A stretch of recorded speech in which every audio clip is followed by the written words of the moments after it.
श्रोता भक्त मानू आमर अंतरराष्ट्रीय कृष्ण चेतना संघ जाजपुर शाखा तरफ समस्त को भूरी भूरी धन्यवाद ज्ञापन करुच्ची जेहेतु श्रद्धार सहित समस्त उपवेशन कर श्रद्धार सहित कथा श्रवण करस्वादन करमको सुजोग देते।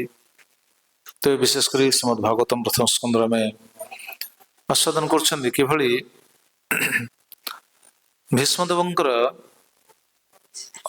महिमा किभली, कारण भगवान चाहते भीष्मदेवंकर महिमा को जगत रे प्रकट करने विस्तार करने तेणु एक अभिनव योजना को भगवान साकार रूप देवाई प्रयास करी युधिष्ठिर महाराज मोह सृष्टि कर युधिष्ठिर महाराज आज मोहग्रस्त होगी प्राकृत आत्मा भली गोटे संसारासक्त व्यक्ति भली आज चिंता कर जदि जो जो चिंता कर चिंता भी प्रासंगिक जड़े साधारण व्यक्ति पक्ष से चिंताटा उचित कि युधिष्ठिर तो साधारण व्यक्ति नथिले। युधिष्ठिर कौन कहते अहमे पश्चात अज्ञानम मोर अज्ञानता को देख। युधिष्ठिर कौन अज्ञानी थे? अज्ञान तो नथिले, से साक्षात धर्मराज अंश कि कहते मोर अज्ञानता को देख। मु शरीर पर पारकस्य देहस्य बहुव्यम अक्षणीयता ये परर शरीर पर मु बहु अक्षौहिणी सैन्य को विनाश करदेली, बहु बड़ नरसंहार हो मोपाई। तेणु युधिष्ठिर जो मोह आसी मोहर उद्देश्य कौन ना मु राजा हेबी ना एत बड़ नरसंहार हो। हाँ पितृपुरुष मान को विनाश कर दे, पितृपुरुष विनाश कर मातृ स्त्री मान को विनाश कर दे, सुहृद बंधु मान विनाश कर देछि, दुईज मन विनाश होती सब बहुत बड़ क्षति कर समस्त को मु विनाश कर देछि। समस्त कौन मृत्युर कारण मुझे प्रकृत में आपड़ समस्ते जानी कम से कम महाभारत युद्ध जिते सैन्य सब मृत्युवरण करते प्रकृत में किए मारथिला जानते किए किए मारथिले? भगवान मारचंदी? भगवान कहीं मारे? अच्छा शेष बेलासन को पचारे ना समस्ते महाभारत युद्ध सरला समस्ते निज निजर कौन बाहुबल को देखापी निजे निजे सब उपस्थापन कले मुझे सैन्य मार्ची मुझे सैन्य मार्ची मुझे सैन्य मार्ची।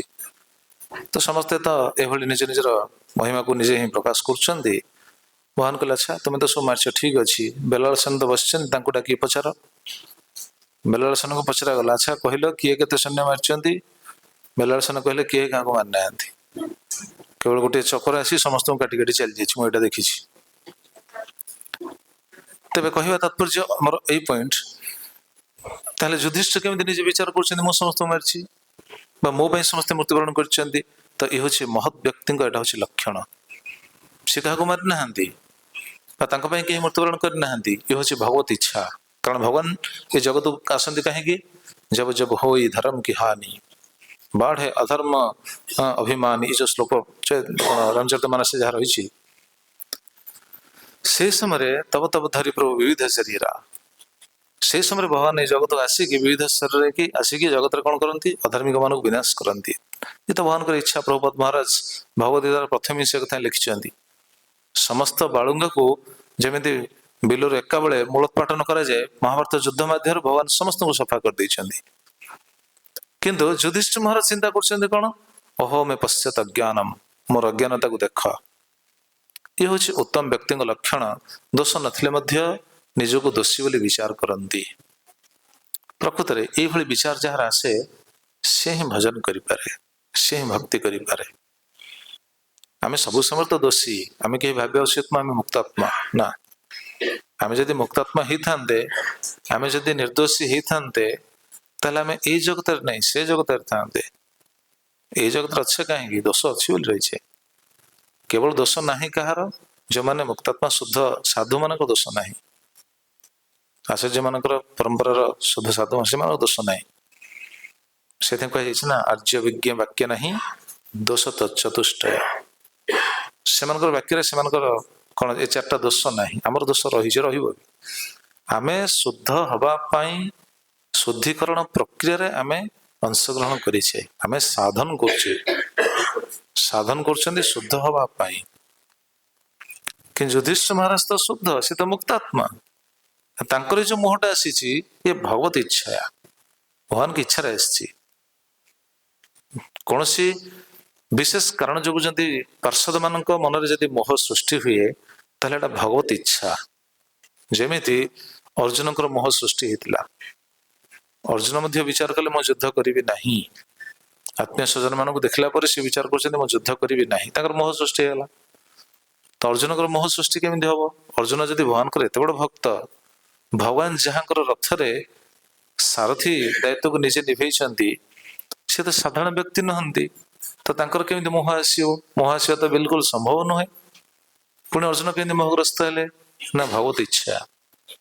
अर्जुन जदि मोहग्रस्त न होता ताले आमे भगवत गीता पाई न थांते।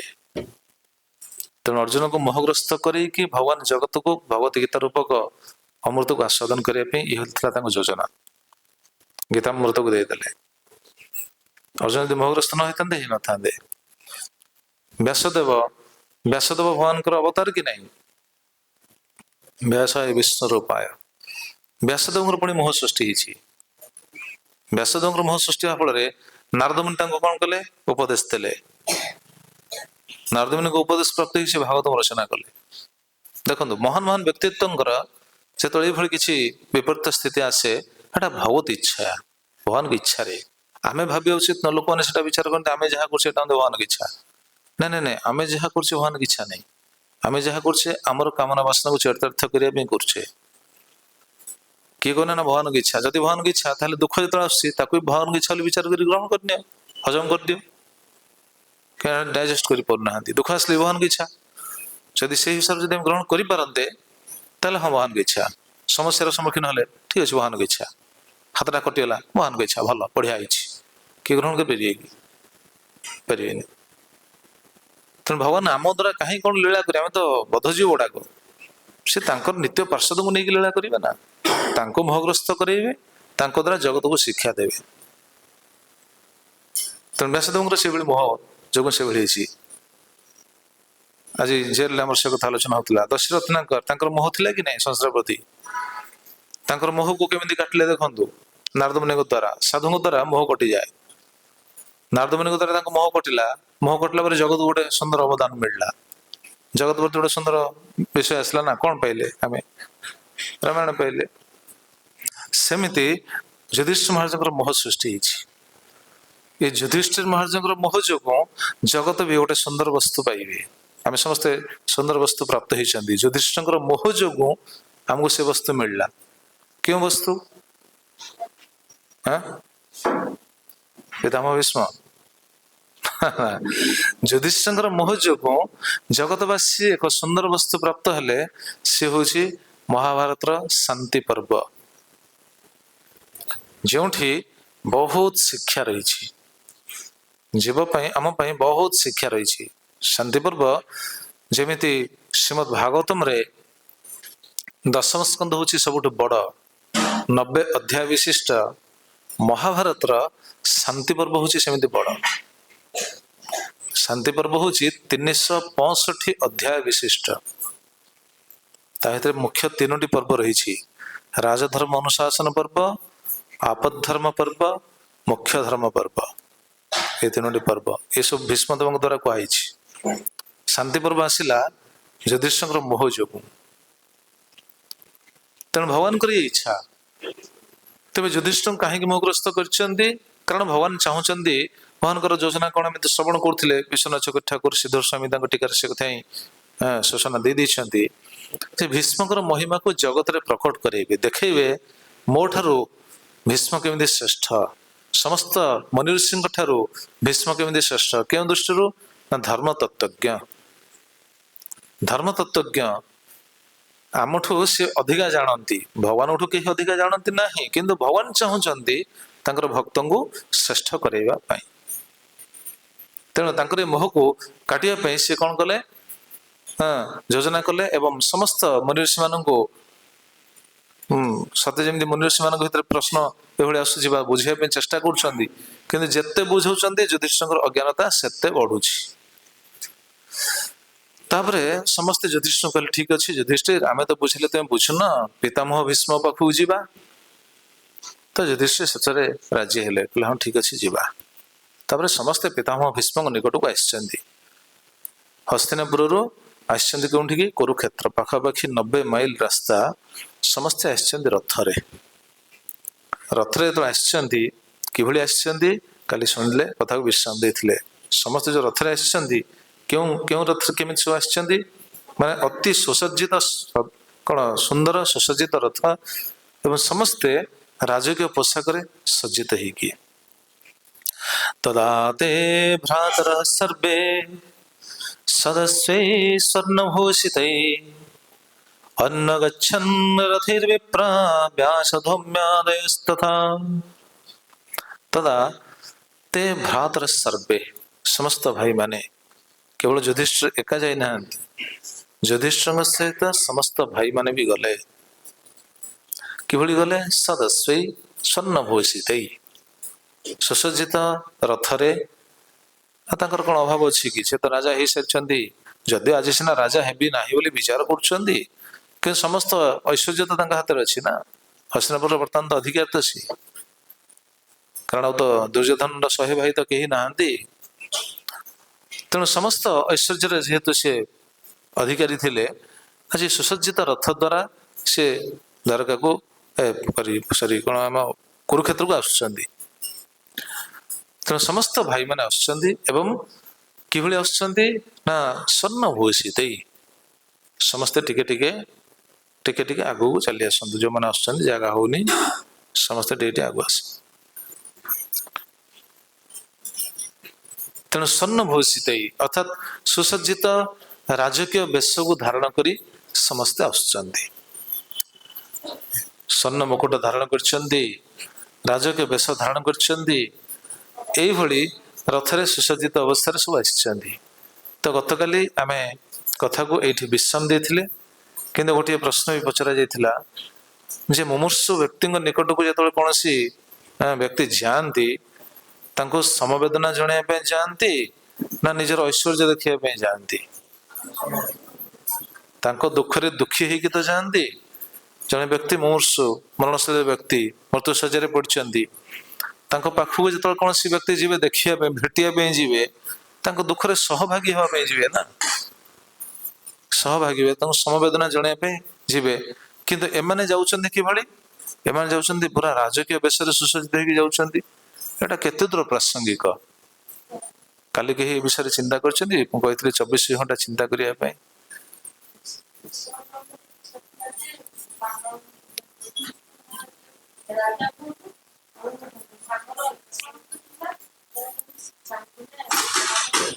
हाँ हरि बोल तेणु ये हूँ युधिष्ठिर ये जो सुसज्जित अवस्था को देखिक आचार्य मैंने कहते सत्य जमी कारण ये थिला पितामह भीष्म इच्छा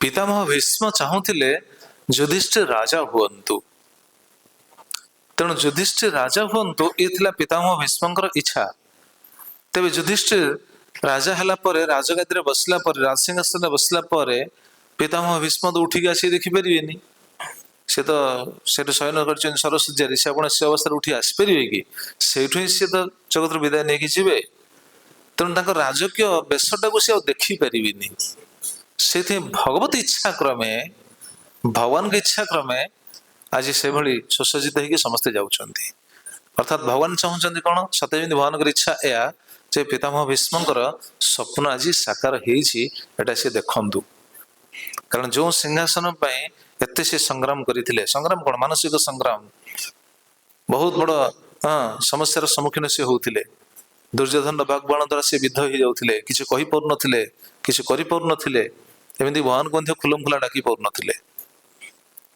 किंतु से चाहूले कौन युधिष्ठिर बसंतु किंतु परिवेश परिस्थिति ये से विपरीत पक्ष रही तेणु जो स्वप्न थिला जे युधिष्ठिर राजा हुअन्तु आज से स्थिति आसी जाइए तेणु भगवान चाहते भीष्म देखु युधिष्ठिर राजा होती से समस्ते जाइछन्ति एवं आउ किए किए ना व्यास धम्य आदेश तथा व्यास धौम्य एमाने समस्ते जाउछन्ति समस्ते जाइछन्ति कृष्ण जाइथिबे कि नहीं भगवान श्री कृष्ण जाइथिबे कि नहीं जाइथिबे भगवान अपि विप्रस्य रथेन सधनंजय सतैर्विरचत् नृपा कुबेर इव गुह्यकै युधिष्ठिर महाराज बहुत अत्यंत राजसी प्रतीत होउछन्ति समस्त भाई मानक सहित परिवेष्टित होगी जाइछन्ति देखा जाउछन्ति कि भली कुबेर इव गुह्यकै यक्ष मान भीतर कुबेर जेमिति शोभा पाती युधिष्ठिर से भली शोभा पाउछन्ति कुबेर होउछन्ति धन संपत्तिर मालिक देवता कुबेर भली अत्यंत राजसी प्रतीत होउछन्ति पूरा राजकीय कुबेर भली प्रतीत हवा माने एठे केते सुंदर उपमा दिया युधिष्ठिर से भली प्रतीत होउछन्ति कुबेर कुबेर बहुत से जदियो यक्ष मानकर अधिपति किंतु बहुत शोभायमान होती कुबेर कुबेर तांको स्थिति से होछन धन संपत्तिर अधिकारी बा देवता से पदटा केंदी पाइले कोन आपे पाइ जाइछन्ति ना ना ना हां तांको पछरे तांकर तपस्या रहिछि बहुत कठोर तपस्या करछन्ति से तपस्या करिकि से पद प्राप्त होइछन्ति तेणु तपस्यार फल रही आजिकल कलिजुग लोक मैंने कहीं तपस्या करने चाहूना खाली फल पाइबा चाहते तपस्या जी जो स्थिति प्राप्त होती पछे तार तपस्या रही ना गोटे स्टूडेंट फास्ट क्लास पाऊँ पछे तार तपस्या रही तपस्या कौन सी परिश्रम कर पाठ पढ़ुची से दिन से फास्ट क्लास पाई हरि बोल ठीक अच्छे कौन है बर्तमान ठीक है तो अच्छा तेणु कुबेर इव गुह्यकै अच्छा भगवान जाउछन्ति भगवान भगवान को युधिष्ठिर महाराज रथ व्यवस्था करथिबे कि नहीं जेतले भगवान श्रीकृष्ण हस्तिनापुर द्वारका जीवाई बाहर थिले तांको रथरे जदि छाड़ुथिले कुरुक्षेत्र को जेतले आसिले पुणी रथरे आसिथिबे कि नहीं तांको पई केमितिया रथ आनिथिबे तांको पई क्यों रथ थिबो युधिष्ठिर सॉरी भगवान श्रीकृष्ण युधिष्ठिर जो रथ व्यवस्था करथिबे तांको पई रथटा केमि दिया हेतिबो पांडव मानक रथ जेमिति सेमिति रथ हेतिबो आ केमि दिया हेतिबो हां उन्नत ना आपण जहा विचार करिए सब भूल हो भगवान को पई स्वतंत्र रथ व्यवस्था हे नाही भगवान आसिले अर्जुन को रथ रे अर्जुन को रथर सारथी के आसिले अर्जुन को रथ को चल के आसिले देखो कौन कहते भगवान अभी विप्रस्य हे सनक भगवान मध्य आसिले किंतु किभली आसिले रथेन स धनंजय धनंजय रथरे धनंजय रथरे आसिले क्यों रूप रे आसिले सारथी रूप रे अच्छा सारथी ड्यूटी तांकर थिला कि सारथी ड्यूटी सरी जाइए सारथी ड्यूटी थिला केते दिन पर्यंत 18 दिन पर्यंत से जो सारथी ड्यूटी करथिले 18 दिन पर्यंत सारथी ड्यूटी करथिले महाभारत युद्ध सरला सारथी कार्य सरला किंतु वर्तमान कहीं आसुचंदी सारथी रूप रे कौन इच्छा थिला विष्णु कौन इच्छा थिला भगवान कौन ड्राइवर हुंतु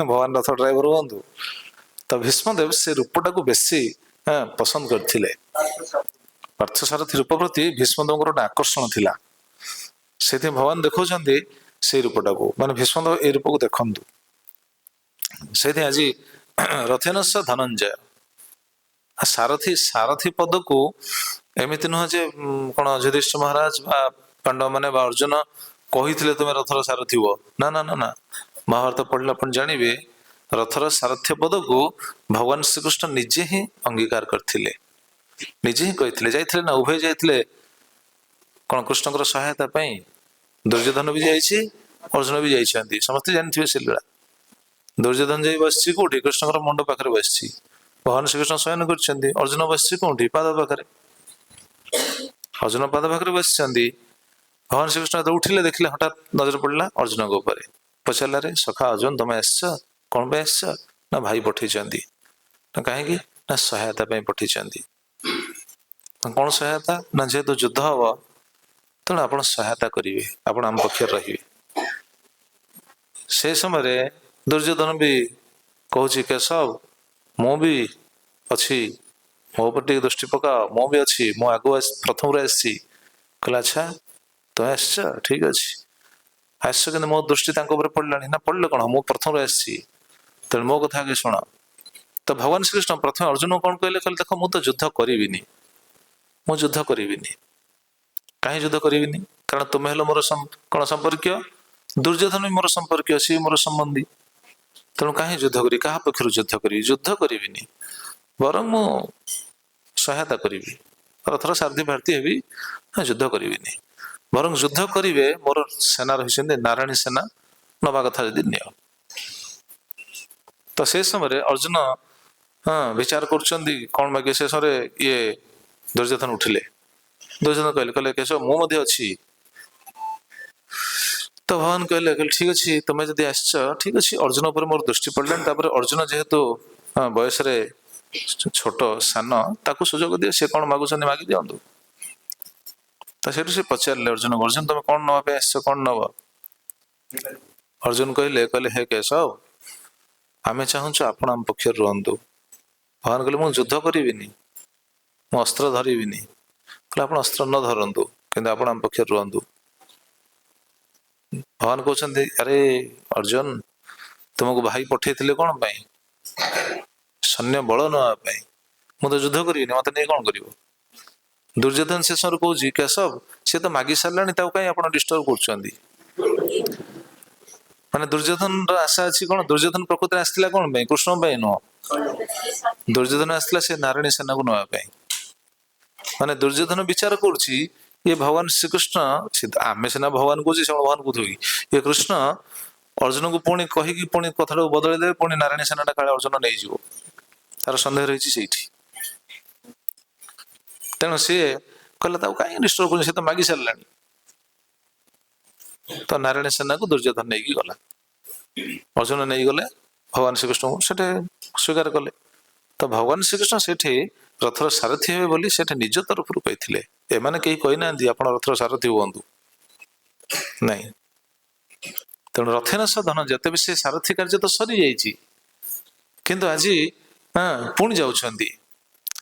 ଏସବୁ ବିନୋଦରେ ସେ କଥା କୁହାଯାଏ। ନାରାୟଣ ସେନା ଯେତେବେଳେ ଦୁର୍ଯ୍ୟୋଧନ ନେଇଗଲା, ନେଲା ପରେ ଅର୍ଜୁନଙ୍କ ପ୍ରତି ସତେ ଯେମିତି ଭଗବାନ କହୁଛନ୍ତି, କେତେ ସୁନ୍ଦର ଏ ସବୁ କୁହାଯାଏ। ସବୁ କବି ମାନେ ଏଭଳି ସବୁ ରଚନା କରନ୍ତି। ଭଗବାନ ଶ୍ରୀକୃଷ୍ଣ ସତେ ଯେମିତି ଅର୍ଜୁନକୁ କହୁଛନ୍ତି ଅର୍ଜୁନ ତୁମର ହାର ନିଶ୍ଚିତ, ହାର ନିଶ୍ଚିତ है तेरी मत हो तू उदास। अरे माखन तो दुर्योधन ले गया, अब बची है सिर्फ छाछ। माखन तो नहीं गला दुर्योधन, नारायण सेना तो नहीं गला, ବର୍ତ୍ତମାନ ଛାଞ୍ଚ ଖାଲି ରହିଲା, ତୁ କଣ ଆଉ ମାଖନ ତ ସେ ନେଇଗଲା। ତ ଭଗବାନ ଶ୍ରୀକୃଷ୍ଣଙ୍କୁ ଅର୍ଜୁନ କଣ କହୁଛନ୍ତି, ଏସବୁ କବି ମାନେ ସବୁ ରଚନା କରନ୍ତି। ଅର୍ଜୁନ କଣ କହୁଛନ୍ତି ନା जीत निश्चित है मेरी क्यों हो मैं उदास, माखन का मैं क्या करूंगा जब माखन चोर है मेरे पास। तो माखन का मैं क्या करूं जब माखन चोर मेरे पास है। ତେଣୁ ମାଖନ ନେଇଗଲା, ନେଇଯାଉ, କିଛି ନାହିଁ, ମାଖନ ଚୋର ତ ମୋ ପାଖରେ ଅଛନ୍ତି। ତେଣୁ ଜିତ ନିଶ୍ଚିତ ହେ ମେରି, ମାଖନ ଚୋର ଅଛନ୍ତି ଆଉ। ତେବେ ଏଇଭଳି ଅର୍ଜୁନଙ୍କର ରଥର ସାରଥୀ ହେଇକି ଭଗବାନ ପୁଣି ଯାଉଛନ୍ତି। ତେଣୁ ସମସ୍ତେ ଯାଇକି ପହଞ୍ଚିଲା ପରେ ବର୍ତ୍ତମାନ ଆସନ୍ତୁ ହସ୍ତିନାପୁରରୁ କୋଉଠିକି, କୁରୁକ୍ଷେତ୍ରକୁ। ବର୍ତ୍ତମାନ ଆସିବା ପିତାମହଙ୍କ ନିକଟକୁ। ପିତାମହଙ୍କ ସ୍ଥିତି କିଭଳି, ପିତାମହ କିଭଳି ଦେଖାଯାଉଛନ୍ତି ଶୁଣନ୍ତୁ। ଦୃଷ୍ଟ୍ୱା ନିପତିତଂ ଭୂମୌ ଦିବଶ୍ଚ୍ୟୁତଂ ଇବ ଅମରଂ ପ୍रणेमुः पाण्डवा भीष्मं सानुगा सह चक्रिणा। दृष्ट्वा निपतितं भूमौ, ଭୂମିରେ ନିପତିତौ, ପତିତ ଅବସ୍ଥାରେ ଅଛନ୍ତି, ଦେଖିଲେ, ତାଙ୍କୁ ଦେଖିଲେ, ଯିଏ ଭୂମିର ପତିତ ଅବସ୍ଥାରେ ଅଛନ୍ତି। କିଏ?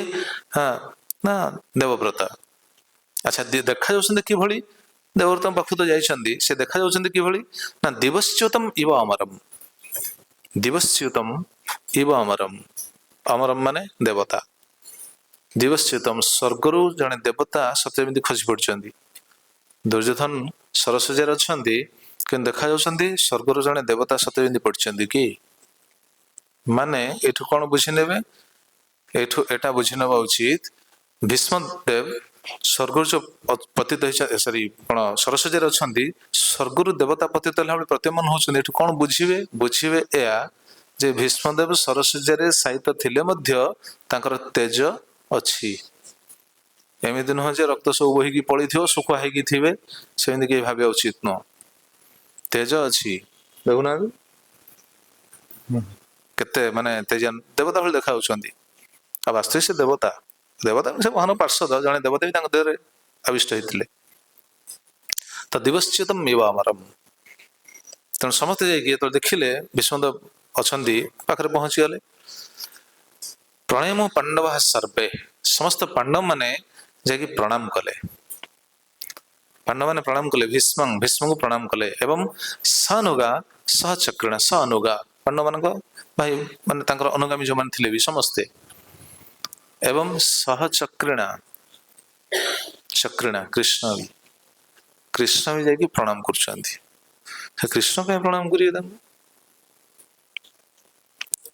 କୃଷ୍ଣ ବଡ ନା ଭୀଷ୍ମ ବଡ କୃଷ୍ଣ ତ ବଡ କୃଷ୍ଣ କେମିତି ପ୍ରଣାମ କରିବେ କାହିଁ ପ୍ରଣାମ କଲେ ତା ଉପରେ ଆଚାର୍ଯ୍ୟମାନେ ବହୁତ ସୁନ୍ଦର କଥା କହିଛନ୍ତି କୃଷ୍ଣ କାହିଁକି ପ୍ରଣାମ କରୁଛନ୍ତି କିଛି ନ କହିକି ଭଗବାନ ଶ୍ରୀକୃଷ୍ଣ କିଛି କହିଲେନି ସିଧା ଯାଇକି ଶ୍ରୀ ପ୍ରଣାମ କରୁଛନ୍ତି ପାଣ୍ଡବମାନେ ପ୍ରଣାମ କଲେ ଭଗବାନ ଶ୍ରୀକୃଷ୍ଣ ପ୍ରଣାମ କରିଛନ୍ତି ଆଚାର୍ଯ୍ୟମାନେ ବହୁତ ସୁନ୍ଦର କଥା କୁହନ୍ତି କେତେ ସୁନ୍ଦର ଦେଖନ୍ତୁ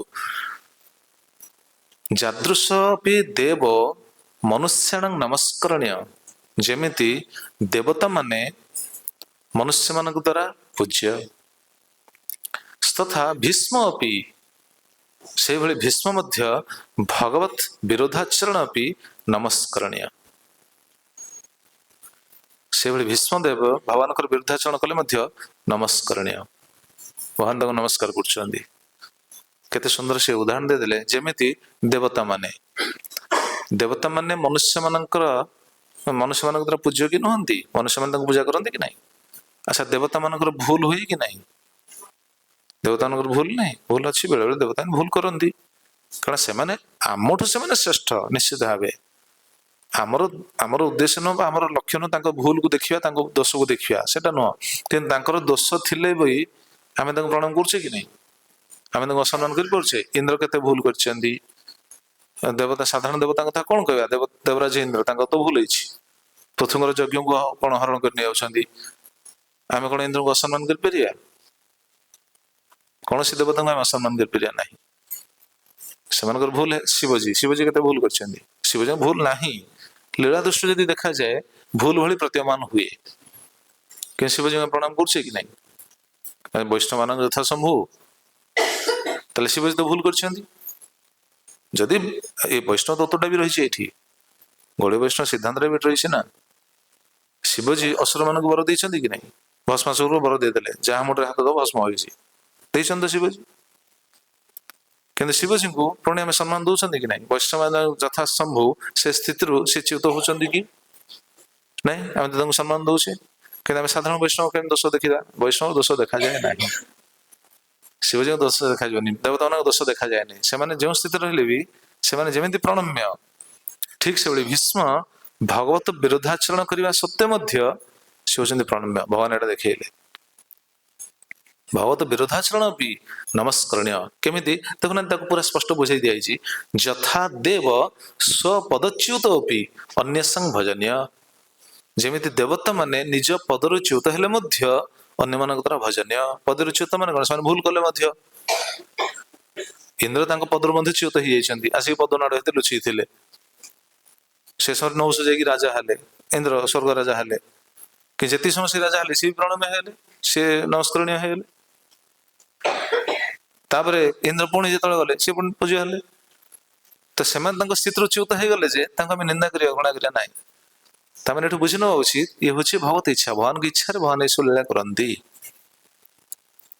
ତେଣୁ ଭୀଷ୍ମଦେବଙ୍କର ସ୍ଥିତି ହଉଛି ଠିକ ସେଭଳି ଯଥା ଦେବ ସ୍ୱପଦଚ୍ୟୁତ ବି ଅନ୍ୟସଂ ଭଜନୀୟ ବୁଦ୍ଧ୍ୟାଦିନାଂ ବିଦ୍ୟମାନତ୍ୱାତ୍ ତଥା ଭୀଷ୍ମ ଅପଗତ ଦେହ ବି ଜ୍ଞାନପୂର୍ଣ୍ଣତ୍ୱାତ୍ ନମସ୍କରଣୀୟ ଇତ୍ୟର୍ଥ କେତେ ସୁନ୍ଦର ବୁଝାଇଲେ विश्वनाथ ठाकुर बुद्ध्यादिना विद्यमानत्वात् समस्त बुद्धिर विद्यमानता जोगु तथा भीष्म अपगत देह अपि भीष्म वर्तमान देहरे सामर्थ्यवान नथिले मध्य शयन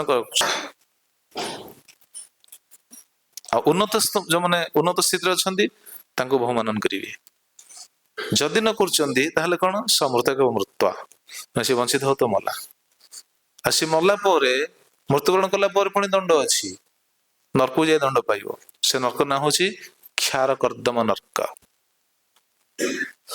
क्षार कर्दमे निरये अवाक्षिरा निपतित दुरंत जातना हि अस्नुते क्षार कर्दम नरकरे अवाक्षिरा निपतित मुंड को तळु करी ताको ऊपर पका हो तळु को मुंड करी पूरा पहाड़ को नहीं तो तळु पका हो मुंड पूरा चुन्नीभूत हो जिवो मर जिवो नहीं नहीं मरिबोनी नरक जो सर पाई जो मरिया कि दंड पाइबा से सर नष्ट हेनी चूर्ण विचूर्ण हो पुणी उठे उठे ने पुणी मस्तक आसी पुणी पका हम पुण्य हो तो पुणी पका चली से अनवरत खाली दंड देवाई से भगवान देखा देखो भगवान भीष्म प्रणाम कर कहीं ना पूर्ण ज्ञान तत् तो क्यों मन प्रणाम करेंगे शास्त्र भी कहुई हाँ क्यों माने आमठू माने आम क्यों मानक सम्मान दबा उचित आमर जो श्रेष्ठ जो मैंने सम्मान पाइबे तो यही दृष्टि जो मैंने श्रेष्ठ से सम्मान दबा उचित किए कहते मनु महाराज कहते मो रेफरेन्स सहित कौच आप देखिए मनु महाराज कहते द्वितीय अध्याय 136 नंबर श्लोक मनु संगीता वित्तं बंधुर्वय कर्म विद्या भवति पंचमी एतानि मन्यस्थानादि गरियो जज्जदुत्तमम् एतानि मन्यस्थानादि एमान होचंती सम्मानयर कोन पात्र बा मन्यस्थान एमान सब सम्मान पाइबे जनगठू आ जने श्रेष्ठ ताठू आ जने श्रेष्ठ ताठू आ जने श्रेष्ठ माने सेमान को सेभली सम्मान हम देबा उचित सेमाने सेभली सम्मान पाइबा उचित मनु महाराज कहउचंती प्रथमे सम्मान जगत रे प्राय समस्त सम्मान देंदी काहू वित्तं धन जा पाखरे अछि धन जा पाखरे तो सम्मान दउ नांदी दउजन ना लोक हे धनी लोक से तो केबे कहीं शत्रुता आचरण करंती नाही सम्मान देबे तार योग्यता थाउ न थाउ कि धन पे दउ सम्मान देबे कल जगत तो हेटा बेसी कल जगत सेटा बेसी ना आबे परसु जाबे परसु आउ परशुराम कहबे पैसा ने क्या न करे काम पैसा धन थिया लोक जदी सम्मान न देबे जे तो आवश्यक पड़िबो ता पाखले से हम साहाय्य करिवो से साहाय्य करिवो से ताको हां सम्मान देके जदी चलथे ताहले आवश्यक स्थल ताको जाई हाथ पातले से साहाय्य हां ठीक है तेणु प्रथम हूँ धन किंतु हूँ अति कौन प्रथम स्टेप धन थी व्यक्ति को सम्मान देवे वित्तं वित्त शब्द रे विशेषकर मनु महाराज जो कहते वित्त मान नुह जे करप्शन कर धन संपत्ति ठूल कर नहीं न्याय वित्त किंतु आजिकल तो कल जो धन जहाँ पाखे सी तो श्रेष्ठ से प्रसंग हो पारानी भगवान की इच्छा ठीक अच्छे भगवान प्रसंग भगवान की इच्छा प्रसंग शुणा ना से प्रसंग ही था प्रभु कही से प्रसंग ही था कि प्रभु कहले भक्त चरित करूँ अच्छा ये कथा शुणिले ना शुणी था धनर केमी सब हाँ स्थिति धनी लोक केमी देखते लोके तो जहाँ भी हो न्याय उपार्जित धन ये हूँ प्रथम से सम्मान पात्र द्वितीय होती बंधु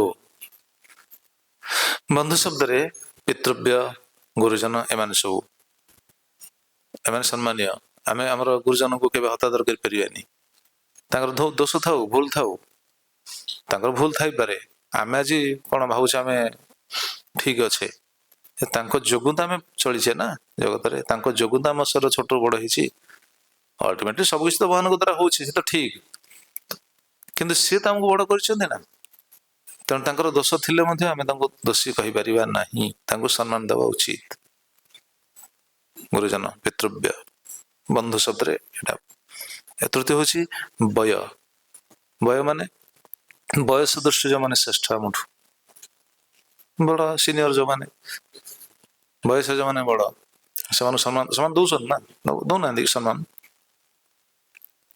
सम्मान देवा उचित ମାନେ ଇଏ ଜଣକଠୁ ଜଣେ ଏତାନି ମାନେ ସ୍ଥାନାନି ଗରିବ ଯଜ୍ଜତ ଉତ୍ତମମ୍ ଶ୍ରେଷ୍ଠ, ଜଣକଠୁ ଜଣେ ଶ୍ରେଷ୍ଠ। ପ୍ରଥମ ହେଲେ ବିତ୍ତ, ଦ୍ୱିତୀୟ ହେଲେ ପିତୃବ୍ୟ, ତୃତୀୟ ହେଲେ ବୟ, ଚତୁର୍ଥ ହେଉଛନ୍ତି କର୍ମ, କର୍ମ ଦୃଷ୍ଟିରୁ ଯିଏ ଶ୍ରେଷ୍ଠ। ଆପଣ ଚିନ୍ତା କରନ୍ତୁ, ଆପଣ ଯାଇଛନ୍ତି ଗୋଟେ ଡାକ୍ତର ପାଖକୁ ଯାଇଛନ୍ତି, ଡାକ୍ତରଟା ଯଦି ମୁସଲମାନ ଲୋକଟା, ଆପଣ ତ ହିନ୍ଦୁ, ଡାକ୍ତର ଯଦି ମୁସଲମାନ ଲୋକ ତା ପାଖକୁ ଯିବେ ମେଡିସିନ ପାଇଁ, ସେ ଭଲ ଡାକ୍ତର, ସେ ଯୋଉ ମେଡିସିନ ଦଉଛି ଭଲ କାମ ଦଉଛି, ତାକୁ ଯାଇ ସମ୍ମାନ ପ୍ରଣାମ କରିବେ ନା ନାଇଁ ମତେ କୁହନ୍ତୁ? କାହିଁକି? ତା କର୍ମ ଯୋଗୁ, ତା କର୍ମ ଯୋଗୁ ତାକୁ ସମ୍ମାନ ଦେବେ, ନଚେତ ଆମ ଫଳ ଆମେ ପାଇବାନି। ଅଫିସକୁ ଯାଇଛନ୍ତି, ବିଡିଓ ପାଖକୁ, ତହସିଲଦାର ପାଖକୁ ଯାଇଛନ୍ତି, ସେ ଗୋଟେ ନିଚ ଶ୍ରେଣୀର ବ୍ୟକ୍ତିଟା ଯଦି ହେଇଛି, ଆପଣ ଯାଇଛନ୍ତି ଜମି କାମ ପାଇଁ ବା କଣ ଜମି ପଟା ଫଟା ପାଇଁ ଯାଇଛନ୍ତି, ତହସିଲଦାରଟା ଗୋଟେ ନିମ୍ନ ସ୍ତରର ଲୋକ, ଆପଣ ବ୍ରାହ୍ମଣ, ସିଏ ଶୂଦ୍ର, ବୁଝେଇ ଦଉଛି, ଆପଣ ବ୍ରାହ୍ମଣ କିନ୍ତୁ ସେ ଲୋକଟା ହଉଛି ଶୂଦ୍ର, ତହସିଲଦାର ପାଖକୁ ଯାଇଛନ୍ତି, କଣ କରି ତାକୁ ଦିଅ ହେ, ତାକୁ କହିବ ନା? କହିବା ଆମେ ତାକୁ ଦଉନୁ କାହିଁ ମୁଁ ଶୂଦ୍ରଟା କଣ ଏତେ କଥା କହୁଛି କହିବ? କହିପାରିବାନି।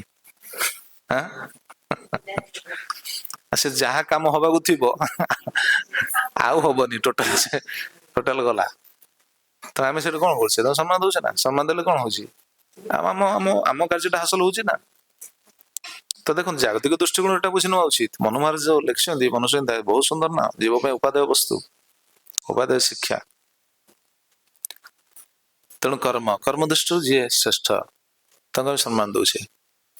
ଆଜି ସକାଳେ ଶୁଣୁଥିଲେ ବା ସ୍କୁଲର ଶିକ୍ଷକ ଯଦି ତାଙ୍କର ଭୁଲ ଥାଇପାରେ, ସିଏ ନିଶା ଖାଆନ୍ତୁ, ସିଏ ସିଗାରେଟ ଖାଆନ୍ତୁ, ପାନ ଖାଆନ୍ତୁ, ଯାହା ଖାଆନ୍ତୁ, କିନ୍ତୁ ସିଏ ଯୋଉ ଶିକ୍ଷାଟା ଗ୍ରହଣ କରୁଛନ୍ତି, ଶିକ୍ଷାଟା ଯୋଉ ଦଉଛନ୍ତି, ଆମେ କହିବା ନା ନା ସିଏ ଯୋଉ ଶିକ୍ଷା ଦଉଛନ୍ତି ସେଟା ଗ୍ରହଣ କରିବିନି, କରୁଛେ କି? ତାଙ୍କୁ ସମ୍ମାନ ଦଉଛେ ନା? ଯାହା ହେଲେ ବି ସିଏ ତାଙ୍କର ଯାହା କରୁଛନ୍ତି କରନ୍ତୁ, କିନ୍ତୁ ଆମର କର୍ତ୍ତବ୍ୟ ଆମେ ତାଙ୍କୁ ସମ୍ମାନ ଦବା। ତାହେଲେ ଆମର ସଦାଚାରଟା ଠିକ ରହିବ, ଆମେ ଆମ ଅନ୍ତଃକରଣକୁ ଠିକ ରଖିପାରିବା, ଶୁଦ୍ଧ ରଖିପାରିବା, ନଚେତ ଦୂଷିତ ହେଇଯିବ।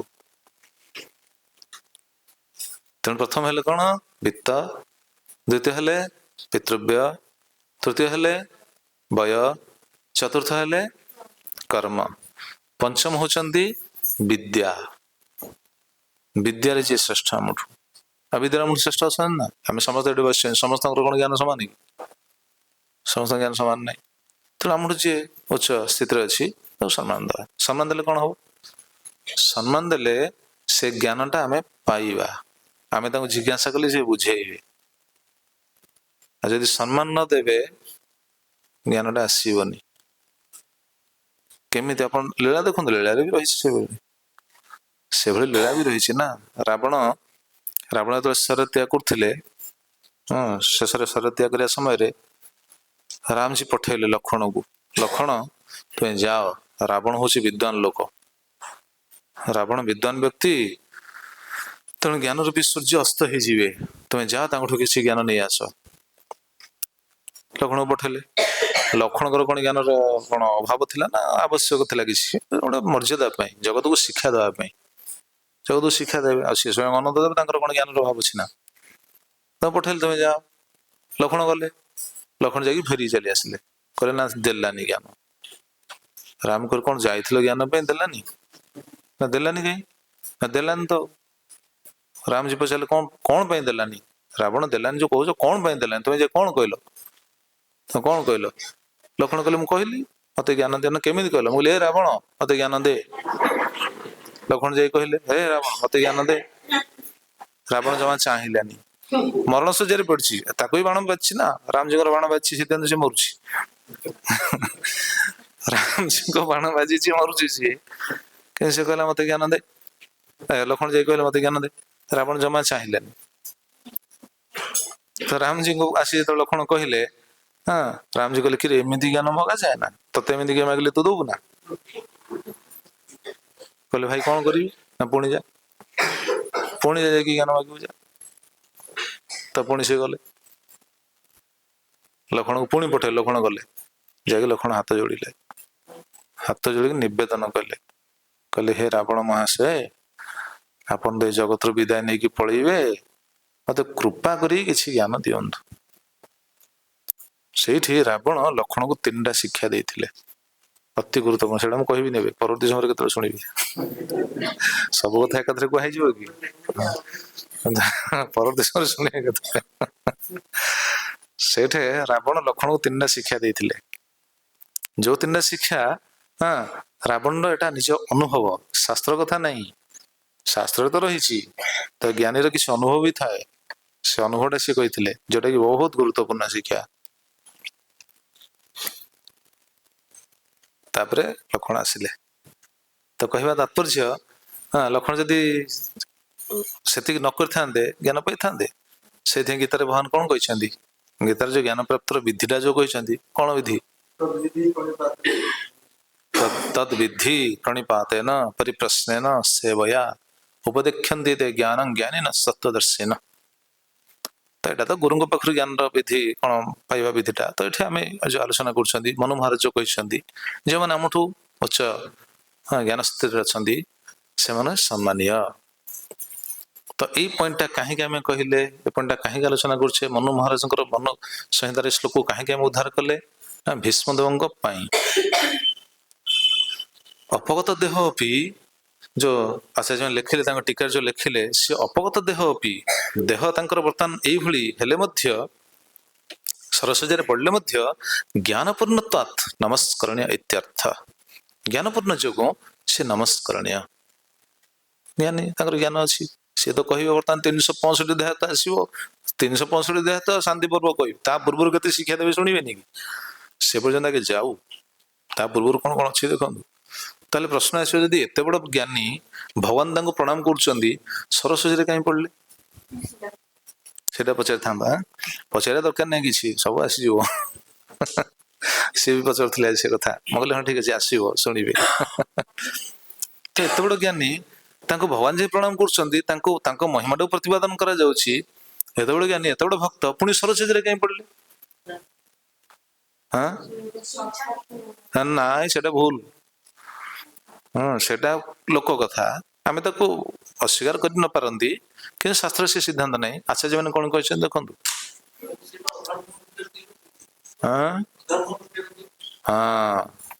ଏଇଟା ଠିକ। ଆଚାର୍ଯ୍ୟ ମାନେ ସେ କଥା ହିଁ କହିଲେ। ଭଗବାନ ଏଟା ଦେଖେଇଲେ, ଜଗତକୁ ଶିକ୍ଷା ଦେଲେ। କଣ ଟିକାରେ କଣ ଲେଖିଲେ ଦେଖନ୍ତୁ। ଭକ୍ତୋପି ଭଗବତ ଦ୍ରୋହମ୍ ଆଚରନ୍ ନରକଂ ବ୍ରଜେତ୍ ଇତି ଦର୍ଶୟିତୁଂ ଭୀଷ୍ମ ସରପଞ୍ଜରେ ସଂସ୍ଥିତେ। ଭକ୍ତ ହେଲେ ମଧ୍ୟ ଯଦି ଭଗବତ ଦ୍ରୋହ ଆଚରଣ କରେ, ଭକ୍ତଙ୍କର ଦ୍ରୋହ ଆଚରଣ କରେ, ତାହେଲେ ନରକକୁ ଯିବ। ଏଟା ଦେଖେଇବା ପାଇଁ ଭୀଷ୍ମ ହେଲେ ମଧ୍ୟ, ଏତେ ବଡ ଜ୍ଞାନୀ ହେଲେ ମଧ୍ୟ, ଆଜି ସେ ସରସ୍ୱତୀରେ ପଡିଛନ୍ତି। ତାହେଲେ ଭକ୍ତ ପୁଣି ଏମିତି କେମିତି କଲେ? ଭକ୍ତ କେମିତି ଭଗବାନଙ୍କ ବିରୁଦ୍ଧରେ ଗଲେ? ଭକ୍ତ କେମିତି ଭକ୍ତଙ୍କ ବିରୁଦ୍ଧରେ ଗଲେ? ନା ନା ନା, ଏଇଟା ତାଙ୍କର ଇଚ୍ଛା ନୁହଁ। ସେ ଇଚ୍ଛା କରି ଯାଇନାହାନ୍ତି। ଏଇଟା କାହା ଇଚ୍ଛା? ଭଗବତ ଇଚ୍ଛା। ଏଇଟା ଭଗବାନଙ୍କ ଇଚ୍ଛା। ପ୍ରଭୁପାଦ ମହାରାଜ ଏହା ପରେ ବହୁତ ସୁନ୍ଦର, ଅତି ସହଜ ସରଳ ବାକ୍ୟରେ ଲେଖି ଦେଇଛନ୍ତି। ପ୍ରଭୁପାଦ ଏଠି ନାହିଁ, ବହୁତ ଜାଗାରେ କହିଛନ୍ତି। ପ୍ରଭୁପାଦ ତାଙ୍କ ଲେକ୍ଚର ବହୁତ କଥା, ସୁନ୍ଦର ସୁନ୍ଦର କଥା ସବୁ କୁହନ୍ତି। ସିଏ କେମିତି? ଇଏ ତାଙ୍କର ଅନୁଭବ, ସେ ଅନୁଭବରୁ କୁହନ୍ତି। ଆପଣମାନେ ସେଥିରେ କେତେ ଜଣ ଶାଶୁ ହେଇସାରିଲେଣି? ବୋହୂ ଘରକୁ କାହାର କାହାର ଆସିଛି ହାତ ଦେଖିଲେ? କାହାର କାହାର ବୋହୂ ଆସିଛନ୍ତି ଘରକୁ? ଆଚ୍ଛା, ଆଉ କିଏ ଶାଶୁ ହେଇନାହାନ୍ତି? ହଁ ଠିକ ଅଛି, ଟେକୁ ନାହାନ୍ତି। ମୁଁ ଗୋଟେ ସୁନ୍ଦର କଥା କହିବା ପାଇଁ ଯାଉଛି। ଠିକ ଅଛି, ହାତ ପକେଇ ଦିଅନ୍ତୁ, ପ୍ରାୟ ଥିବେ। ତ ଶାଶୁ ଯେତେବେଳେ ବୋହୂକୁ ସଜାଡିବ, କେମିତି ସଜାଡିବ? ପ୍ରଭୁପାଦ କହିଛନ୍ତି ଏ କଥା, କହିନାହାନ୍ତି? ଶାଶୁ ଯେତେବେଳେ ବୋହୂକୁ ସଜାଡିବେ, କାହାକୁ କହିକି ସଜାଡିବେ? ଝିଅକୁ ଦେଖିକି ବୋହୂକୁ ସଜାଡିବେ। ପ୍ରକୃତରେ କହୁଥିବେ ବୋହୂକୁ, କିନ୍ତୁ ମାଧ୍ୟମ ହଉଛି ଝିଅ। ଝିଅକୁ ଦେଖିକି କହୁଥିବେ, ଏମିତି କଣ ଚାଲୁଛୁ, ଏମିତି କଣ ହସୁଛୁ, ଏମିତି କଣ ଦମ ଦମ କରି ଚାଲୁଛୁ। ବୋହୂ ଭାବୁଥିବ, ମୁଁ ତ ଠିକ ଚାଲୁଛି, ମତେ କଣ ଏମିତି କହୁଛି? କି ଝିଅ ଭାବୁଥିବ, ମୁଁ ତ ଠିକ ଚାଲୁଛି, ମତେ କଣ ଏମିତି କହୁଛି ମା? ଦେଖିଲା ସେ ଚାଲୁଥିବ କିଏ ସେମିତି? ବୋହୂ। ବୋହୂଟା ଚାଲୁଥିବ, ଦମ ଦମ କରି ଚାଲୁଥିବ। ଆଉ ବୋହୂ ତ ଶାଶୁ କହିପାରିବନି ହଠାତ୍। ବୋହୂକୁ ଶାଶୁ କଣ ହଠାତ୍ କହିପାରିବ? ହଠାତ୍ ଯଦି କହିଲା, ବୋହୂଟା ଶାଶୁକୁ ଖରାପ ଭାବିବ, ଶାଶୁଟା କଳି ହୁଡିଟା ବୋଧେ, ସେ ଭାବିବ ସେୟା। ତେଣୁ ଶାଶୁ କଣ କରେ? ବୋହୂକୁ ସଜାଡିବା ପାଇଁ ଝିଅକୁ ଦେଖେଇ କହେ। କାହିଁକି ନା ଝିଅ ଉପରେ ତାର ଅଧିକାର ଅଛି ନା, ଝିଅକୁ ଜନ୍ମ ଦେଇଛି। झील से कह झील को बुझे झील बुझीज कि बहु को कह बहु को बुझेगा बुझे ना सी बुझुनि सबुदिन देख गोटे अलग दृष्टि एटा कलिहुड़ीटा हाँ से तो अलग कथा एटा गोटे उपमा एटा गोटे उदाहरण दिखाई जार झील ना सी केमी कौन बुझे सी अन्य क्या देखिए कह ना सी डायरेक्ट कहबनी भगवान बुद्धि देवे से समय तार झील सीना ना झियारी थी कि भाणीजी थी कहीं तो थी ना घरे परिवार तो सी तो एम तो एकाकी ना ना हाँ सो कथा सरी जाऊ कथा हाँ कथा हे सार हाँ कथा हे सार हाँ हाँ मझे मझे हवा दरकार ना नहीं नहीं कथा हे सार जहाँ हवा था हे सार कथा आलोचना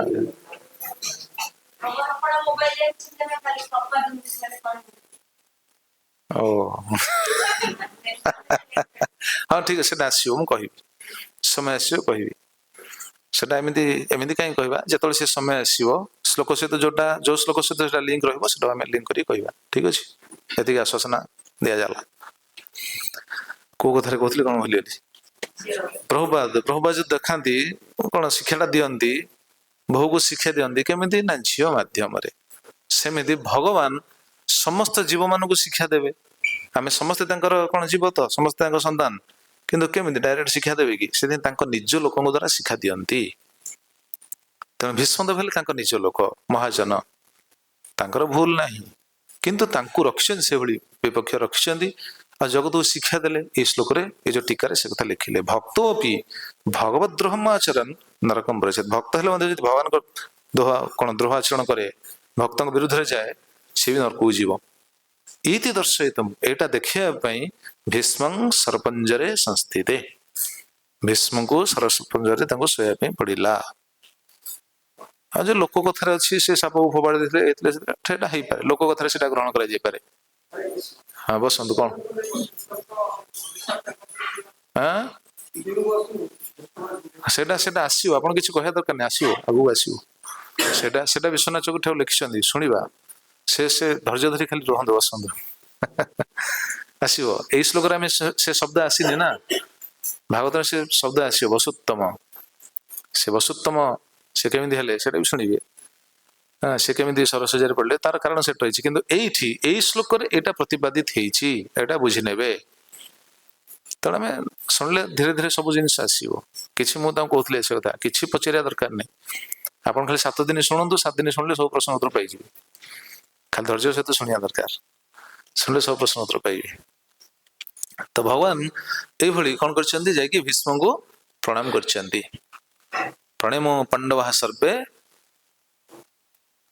कौन सहचक्रिणा पांडव मान सहित चक्रिणा प्रणेमो पांडवा भीष्म सानुगा सहचक्रिणा भीष्म को पांडव मैंने प्रणाम कर चक्रिणा जी भगवान श्रीकृष्ण प्रणाम कले अच्छा जो प्रणाम कले से समय अच्छा किए जाइछन्ति बर्तमान शुणु तत्र ब्रह्मस्य सर्वे देवर्षयश्च सत्तम राजर्षयश्च तत्र संद्रष्टं भरतपुंगवम् तत्र से जगह को क्यों कह जाइछन्ति व्यक्ति माने ब्रह्मर्षय सर्वे ए सर्वे शब्दटा सब लगे ब्रह्मर्षय जेते ब्रह्मर्षि ब्रह्मांड जेते ब्रह्मर्षि अछन्ति देवर्षयश्च सत्तम जेते देवर्षि अछन्ति देवर्षि शब्द साधारणतः समस्ते भावती नारद नारद देवर्षि कैटेगोरी अंतर्भुक्त तो देवर्षि बहुत अच्छी नारद जड़े देवर्षि ब्रह्मर्षि बहुत अच्छी एवं राजर्षयश्च राजर्षि न राजर्षय बहुवचन रे ब्रह्मर्षय देवर्षय सब बहुवचन लगी माने समस्त ब्रह्मर्षि समस्त देवर्षि समस्त राजर्षि जैसे जनक महाराज राजर्षि तो राजर्षि बहुत अच्छा तो समस्ते जाइछन्ति कहीं जाइछन्ति द्रष्टुं भरतपुंगवम् भरतवंशर प्रधान व्यक्ति भीष्मदेव को द्रष्टुं दर्शन करने पे जाइछन्ति माने केते माने भीष्मदेव महानता केते एथुर ही बुझी परिबा ब्रह्मर्षि देवर्षि हाँ राजर्षि एमानकर पुणी काटे एमानकर माने संज्ञा रही ब्रह्मर्षि क्या कहुए देवर्षि क्या कहुए राजर्षि क्या कहुए तार भी रही शुणे शुण ब्रह्मर्षि किए कहले ब्रह्मर्षि किए आचार्य लिखिं बंशीधर स्वामी टीका लिखिं बंशीधर स्वामी टीका लिखिं ब्रह्मर्षि किए राजर्षि किए देवर्षि किए ब्रह्मर्षि किए कर्म ज्ञान उभयपरा विप्रा ब्रह्मस्य स्मृता ब्राह्मण कुल जन्म होते शास्त्र ज्ञान एवं कर्म रे नियुक्त होते से माने ब्रह्मर्षि माने से स्थिति को जाइए जदि ब्राह्मण कुल जन्म हेले हेनी तो ब्राह्मण कुलोद्भव कर्म ज्ञान उभयपरा विप्रा कर्म ज्ञान शास्त्रीय ज्ञान भी थी एवं कर्म रे नियुक्त थे से ब्रह्मर्षि देवर्षि का माने कर्म गौण ज्ञान परा विप्रा देवर्ष स्मृता से भी ब्राह्मण कुल जन्म होते पारती ब्राह्मण कुल जन्म होते एवं कर्म गौण ज्ञान ज्ञान परा ज्ञान को प्राधान्य देते कर्मटा गौण जमी देवर्षि देवर्षि किसी कर्म अच्छी कि चाषबास कर बिजनेस कर कर्म अच्छी कि कर्मटा गौण ज्ञानटा श्रेष्ठ देवर्षि से देवर्षि देवर्षा स्मृता अच्छा राजर्षि क्यों माने तपस्या पुरस्कृत्य यथा शास्त्रं प्रजावनम जे क्षत्रिय प्रकुर्वन्ति ते तो राजर्षि स्मृता क्षत्रिय कुल जन्म होते प्रजापालन करुवे किंतु शास्त्र विधि सहित प्रजापालन करुवे एवं तपस्या भी करुवे से राजर्षि क्षत्रिय कुल जन्म होती जनक महाराज राजर्षि जनक महाराज पाक ब्रह्मचारी मैंने जाते जाऊे पाठ पढ़ाई मुनि ऋषि मैंने शिक्षा लाभ करते राजर्षि जनकर कथा गीतार बहन कहते जनक आदय जनक आदि राजा मैंने कर्म कर बहन कहते कथा तेना समस्त देवर्षि समस्त राजर्षि समस्त ब्रह्मर्षि जाते आगु साधु मैंने भी आश्रम किए रो नी से मती तो भगवान पाखे लगी रोला से सर्वत्र भ्रमण करते साधु मान भगवान प्रति स्वाभाविक आसक्ति थिला मती स्वाभाविक लगी रोला आजिकल कौन आम मती भगवान पाखे लगुनि बोली महान साधु सी मठ मंदिर स्थापन कले ठीक अच्छे साधु मान रही भगवान पाखे मती लगातु आम सब व्यवस्था रहीकि आम मती लगुनि कि पूर्व से नाला पूर्व से मती सब लगुला से मठ मंदिर कौन थी कि अलग जुगे एत अलग जुगे एत नाला कली जुगे बेसी कहीं ना गोटे साधन केन्द्र केन्द्र कराई व्यक्ति मान सुजोग दिया समस्त को ये प्रभुपाद सुजोग देले कौन ना समस्ते भगवान पाखे मन लगे घर मन लगे घरे जब रे मन कौन भगवान पाखे लगे ये किसी समय जी समय रोचे से समय तो मन लगुच जी आश्रम रोचे संपूर्ण समय तार मन भगवान पाखे लगे उचित से सब साधन रही सब विधि रही से प्रभुपाद गुरुदेव श्री भक्ति सिद्धांत सरस्वती ठाकुर प्रभुपाद महाराज गोटे सुंदर कथा कहती मुझे निष्ठुर क्या बसई देविनी कहते नहीं जानते भक्त मैंने समस्ते मुझे निष्ठुर क्या बसई देविनी आश्रम कहीं कौन बसईदेला माने से कृष्ण को स्मरण करेंगे ना से अलग चिंतार लगे अलग कार्य लगे भगवान को बर्तमान देखना भगवान सेवाई शिथिल भाव आसी जाऊँगी मुझे कहीं करी तो ये जो शिथिल भाव है कौन यहाँ मायार प्रभाव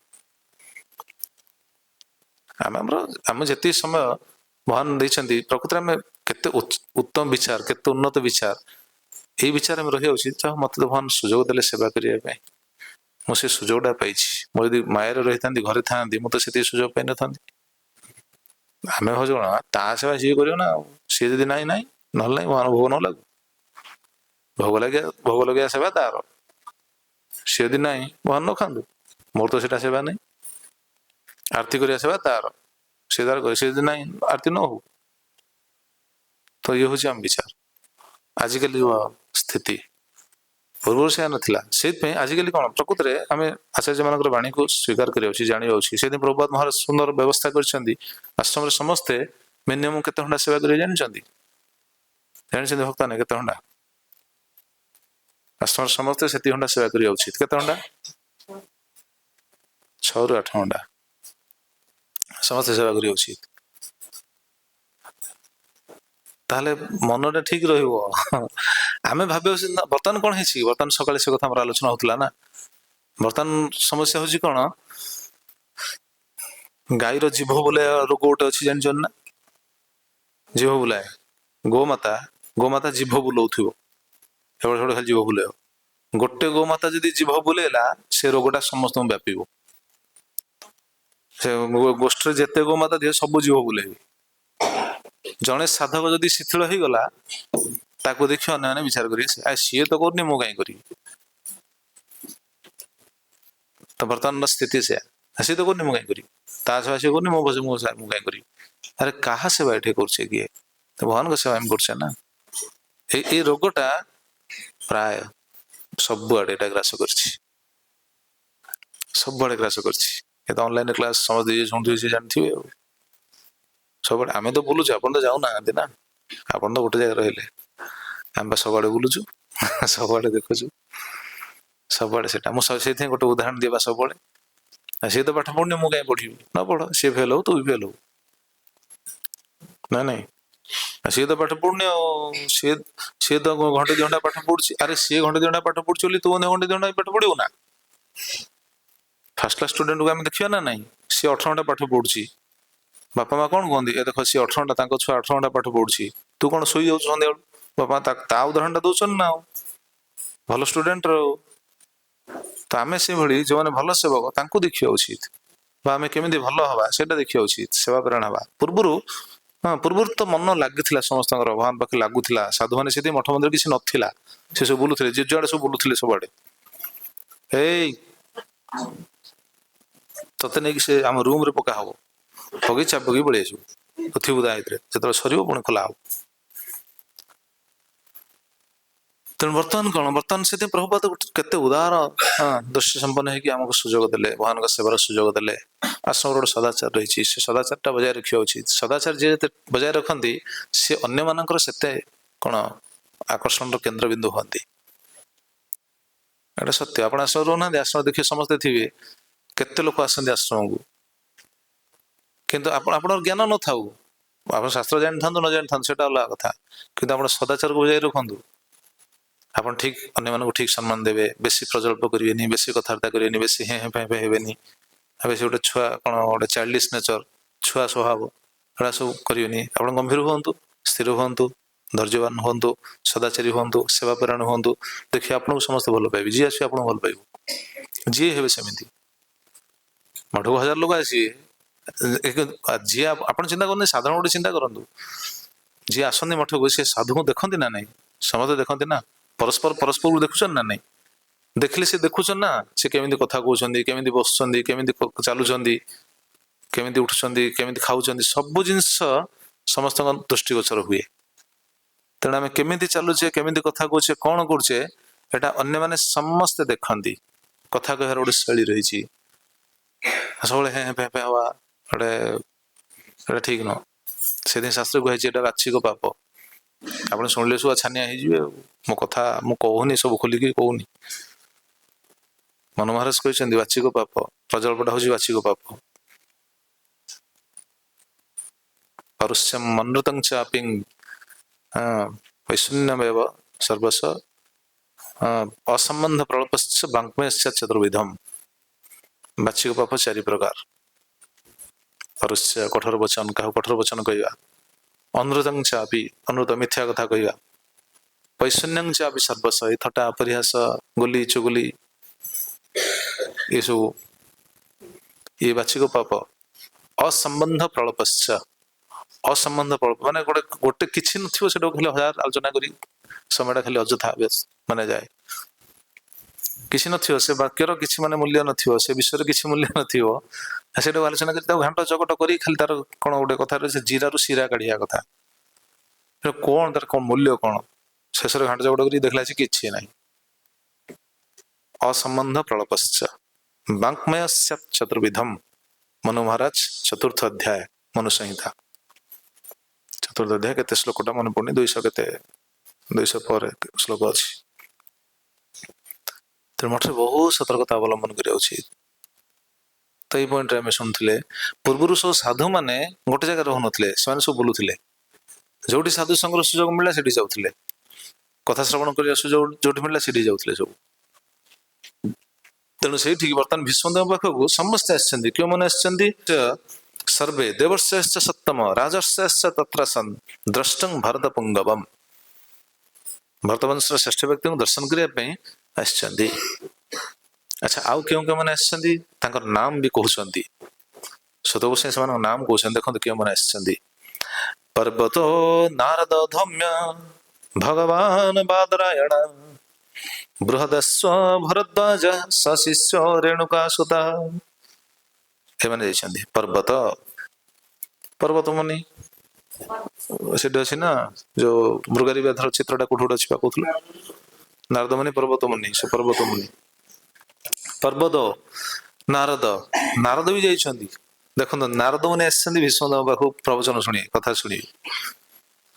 तेणु पर्वत नारद धौम्य पांडव मानकर कुलगुरु जा कहा जाए धौम्य भगवान बादरायण बादरायण किए व्यासदेव व्यासदेव आछंती आउ बृहदस्व भरद्वाज भरद्वाज आछंती बृहदस्व आछंती। हाँ भरद्वाज ऋषि आपण भागवत पढ़िबे ए प्रश्नटा पढ़िए प्रभुपाद एमानक ऊपर पूरा वर्णना करछंती। आपण देखिए प्रश्न देखिए टिके टिके सब वर्णना करछंती माने किए तांकर परिचय कोन तांकर परिचय कोन प्रभुपाद दैछंती लिखिबे देखिए आपण पाइबे। भरद्वाज भरद्वाज एवं सशिष्य एमाने समस्ते सशिष्य शिष्य सहित एमिति एकाकी ना ना एकाकी न शिष्य मान सहित आउ किए रेणुकासुत रेणुकासुत किए परशुराम परशुराम भगवान देखो भगवान अवतार मैंने आसुच्चंती व्यासदेव परशुराम नारद एमाने सब आसुच्चंती आउरी किए आसबे शुणिबे भीष्मदेव शुणिबे भीष्मदेव कौन बुझेबे युधिष्ठिर को कारण सर्वत्र प्रचार हो गला ना कौन प्रचार है भगवान श्रीकृष्ण पांडव मान को लेकिन जाइछंती भीष्मदेव निकट को एटा सर्वत्र प्रचार हो गला केमिति प्रचार है प्रचार केमिति हला कौन अनाउंस करा हला ना बोर्ड मरा हला फ्लेक्स मरा हला भीष्मदेव कथा कहबे चलो फ्लेक्स मरा हितला ना मेल ले छाड़थिले ना व्हाट्सएप थिला केमि जानछन सब केमि तो केमि जानले केमिति तो एटा हाँ ना ना जानले केमिति ना जेहेतु से समय समस्ते भगवत परायण थिले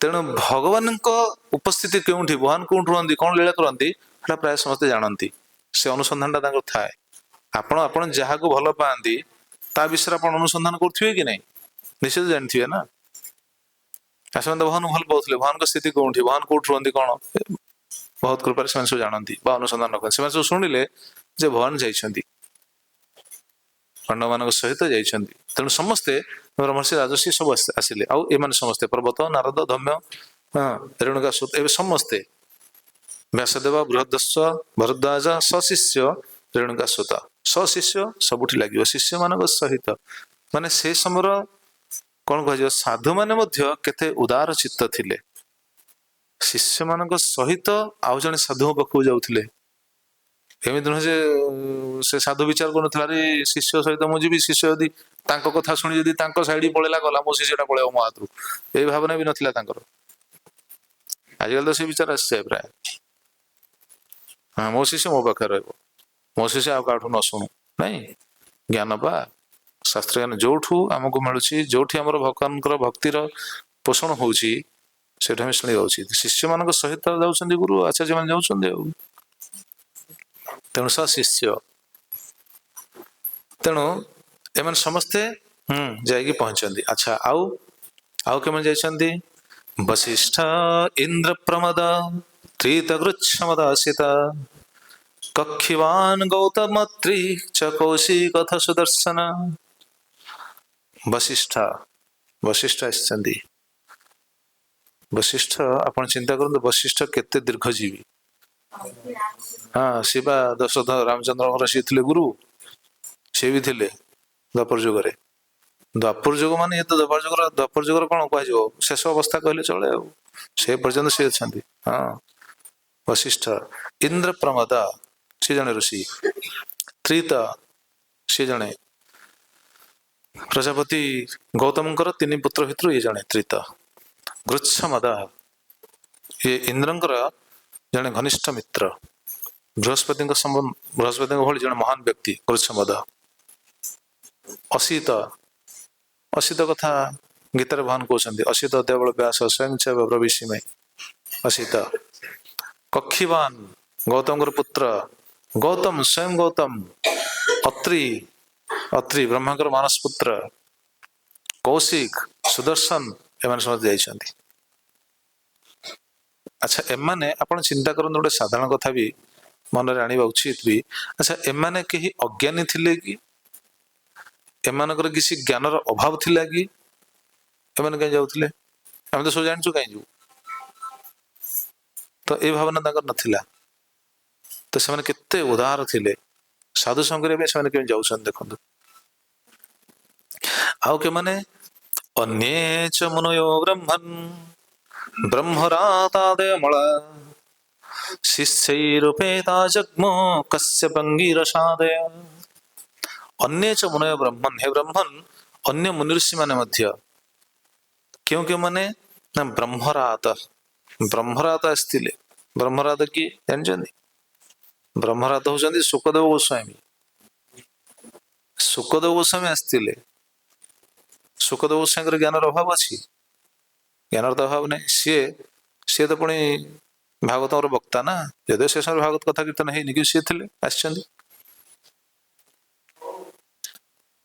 तो केते बड़ विचित्र भीष्मदेव स्थिति केते उन्नत स्थिति तेणु ब्रह्मरात आदय अमला एमाने जो माने पूर्ण रूपे शुद्ध से माने आस्थिले पुणी किभली ना शिष्य रूपे ताजग्मु शिष्य मान सहित पुणी से शिष्य जार नाम सब शुणिले से शिष्य मान सहित तो यू बुझी ने नारद मुनिकर केते शिष्य थिले नारद आसछन्ती शिष्य सहित आसथिबे तुम केते शिष्य थिले नारद मुनि सब आसथिबे निश्चित कहार कार्य थी व्यस्त थी से अलग कथा तो एमती नुह जे आम तो संसार कौन धान सुखा है मुझे जापरि बड़ी सुखी जापरि मु आचार कर रखले हेनी जापरि तो से तो नुह ना तो तो ये संसार कार्य नाला राज्य शासन अच्छे मुझे जापरि तो से एत बड़ बड़ स्थित थी निश्चित आस शिष्य लगाई समस्त आसवे निश्चित अच्छा कश्यप अंगिरस आदय कश्यप मरीचिंगर पुत्र कश्यप जन प्रजापति जहाँ गोटे समस्त जीव आसछन्ती कहले चले आउ क्या कथा कह देखो शेष कहले अंगिरस आदय अंगिरस अंगिरस किए जानते अंगिरस होचंदी बृहस्पति बृहस्पति स्वर्गर हाँ देवता मानकर गुरु जगतर अलग गुरु मान कथा तो आम शुणिले कि स्वर्ग देवता मानकर गुरु भीष्मदेव निकट माने आपण चिंता करतु कथाटा केते प्रचार होती बृहस्पति आसछन्ती ब्रह्मांड सब ब्रह्मर्षि राजर्षि देवर्षि समस्ते आसछन्ती कहीं आसछन्ती तमाने साधु संग केते गुरुत्वपूर्ण से तो शास्त्र कहला ना संसार विषवृक्षस्य द्वे फलामृतोपमे सुभाषितं च सुस्वादु संगति सुजने जने ये संसार गोटे वृक्ष रही से वृक्ष हूँ विष वृक्ष संसार विष वृक्षर दुईटा अमृत फल किंतु अच्छी वृक्षटा हूँ विष संसार सबुठे विषमय ना कौटे आ सुख अच्छी ना आनंद अच्छी कौटे सुख अच्छी हम से कथा पचार जेल किए सुखर अच मुझे कहली तुम तो चिंता नहीं रोषे हो डाली चिंता नहीं चाउल चिंता नहीं गैस चिंता नहीं करेन्ट चिंता नहीं पानी चिंता नहीं किसी चिंता नहीं केते जन सुखर अच दी जन हाथ टेकिले से दी जन पुणी वयस्क लोक पूरा वृद्ध व्यक्ति मुझे कहली अच्छा ये हाथ टेक पचारिया कहीं सुखर अच्छा पचारे कहीं सुखर अच से जहाँ कहले आप हसी शुणिले कहले कहले कहीं सुखर अच कहले आज्ञा कौन घर लोग तो कई आसुना पचारूना घर लोग कई पचारूना गोटे आसुना देखा करने भल आम ये भल सुखर अच्छु मुझे हाँ ये सुखर अच घर लोग किए पचारूना से सुखर अच तेणु संसार विष वृक्ष संसार विष वृक्ष कौटी सुख ना सबुठ खाली जलुची परिवार द्वारा आम भावचे सुखर रहिबा घर भितर संसार भितर सुखर रहिबा आपण निजे अनुभव करुथिबे संसार भितर केते सुख अछि केते आनंद अछि आ केते समस्या रहिछि आपण कल्पना करंतु कोडा बेसी होबो देखिबे सुखटा बेसी ना समस्याटा बेसी समस्याटा बेसी थिबो ना आमे तो केही कहंती ना केही तो प्रकाश करंती ना किंतु समस्याटा केमि जानछे ना अजगा घा भଳି अजगा घा देखि होबनी देखे हबनी ए संसार समस्त अवस्था से ये आचार्य मानकर बाणी आज्ञा मो कथा नहीं गुरुदेव कहती बा हाई हिल चपल पिंधा किंतु कंटाटा बसीछि कंटाटा फोड़ुछि किंतु कंटा को काढ़ी होनी कि कही होनी मो कंटाटा अच्छी बोली से कंटा चपल पिंधि चलते छोटे छोटे चलुंट बचे किंतु कंटा काढ़ी होनी कि क्या कही होनी कंटा बसछि से संसार विष वृक्ष केते श्लोक रही खाली आकु कहब ना गोटे गोटे श्लोक बहुत दिन जीव संसार विष वृक्ष से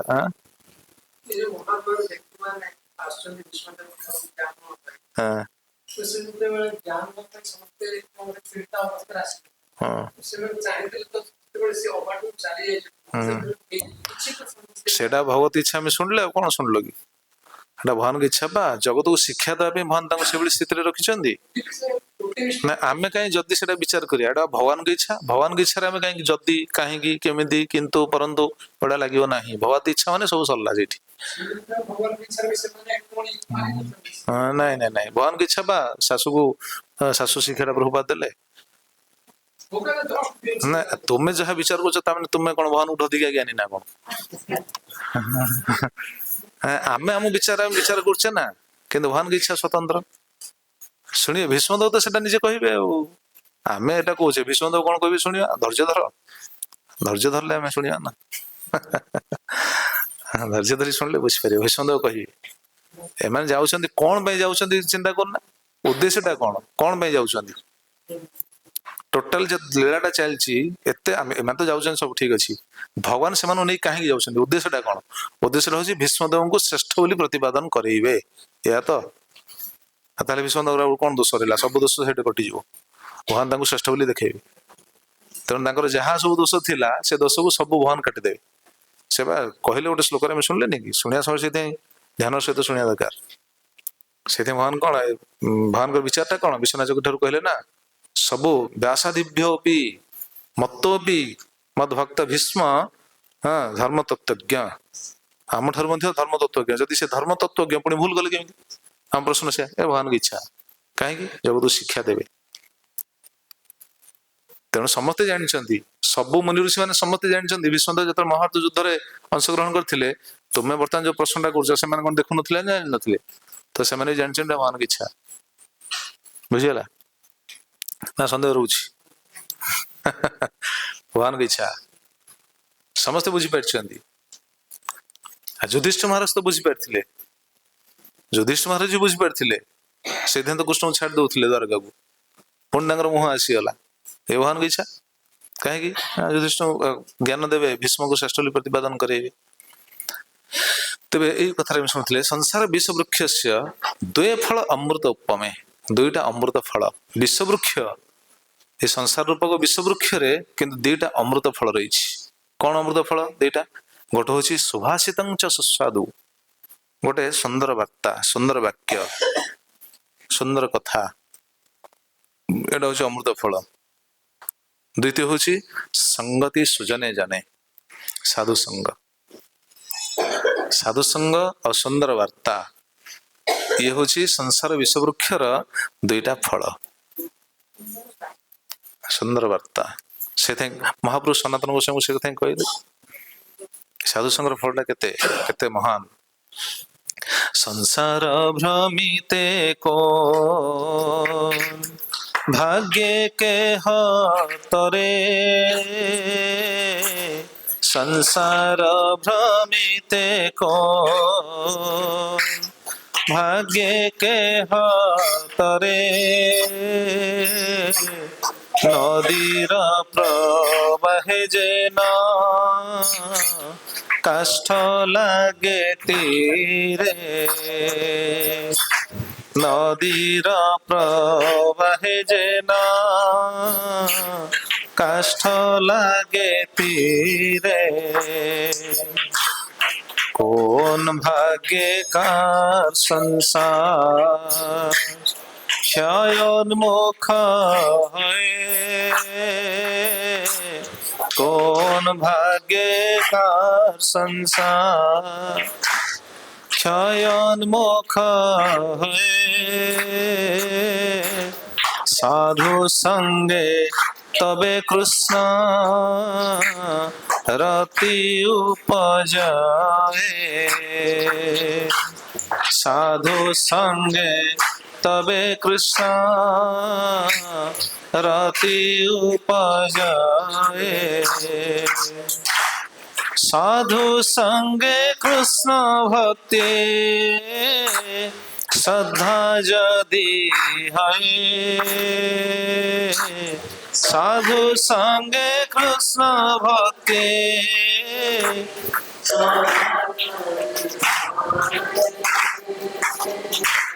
भक्ति फल प्रेम है, संसार जाए क्षय, भक्ति फल प्रेम है, संसार जाए क्षय। साधुसंगर केते महिमा से कहला संगति सुजाने जाने। महाप्रभु कहते सनातन गोस्वामी साधुसंगर सुजोग कौन हुए ए संसार क्षय हो जाए। संसार क्षय माने जीव जो बंधन में पड़ी जन्म मृत्यु बंधन में जो पड़ी साधुसंग से बंधन तार शिथिल हम सी जगत रू उद्धार पाई भगवान पाखु फेर। साधुसंगे कृष्ण भक्ति श्रद्धा जदि है साधुसंग समस्त मिले कि साधुसंग मिले साधुसंगर सुजोग थे समस्ते तार फायदा उठे पारती ना जो मान कौन कहे से भाग्यवान नुहति। काली आम शुणुले ना काली ना सकाଳେ शुणुले जीवर स्थिति जहाँ तक आम दोष देपर जीवर केवल यहाँ गोटे दोष साधुसंग सुजोग थी साधुसंग कैनि यहाँ हूँ दोष कहीं संसार भ्रमित कौन भाग्य कह तरे संसार भ्रमंडे कहार भाग्य केमी किए तर किए जानी जमी नदीर प्रवाह जेन काष्ठ लगे तीरे नदीर प्रवाह चलती काठ भासी जाऊँगी कौटी लगे तीर कौटी लगे किए जानी जीव सेमती संसार नदी में भासुची संसार सागर से भासुची ना तेणु कौन भाग्य कार संसार क्षयोन्मुख है जदि कौन सी भाग्य कहार संसार जब क्षयोन्मुख हुए साधुसंग मिले साधुसंग में साधुसंग सुजोग पाचे भागवत कथा शुणुचे मैंने यहाँ बुझी ना संसार क्षयोन्मुख है संसार उद्धार पाए बाट खोलीगला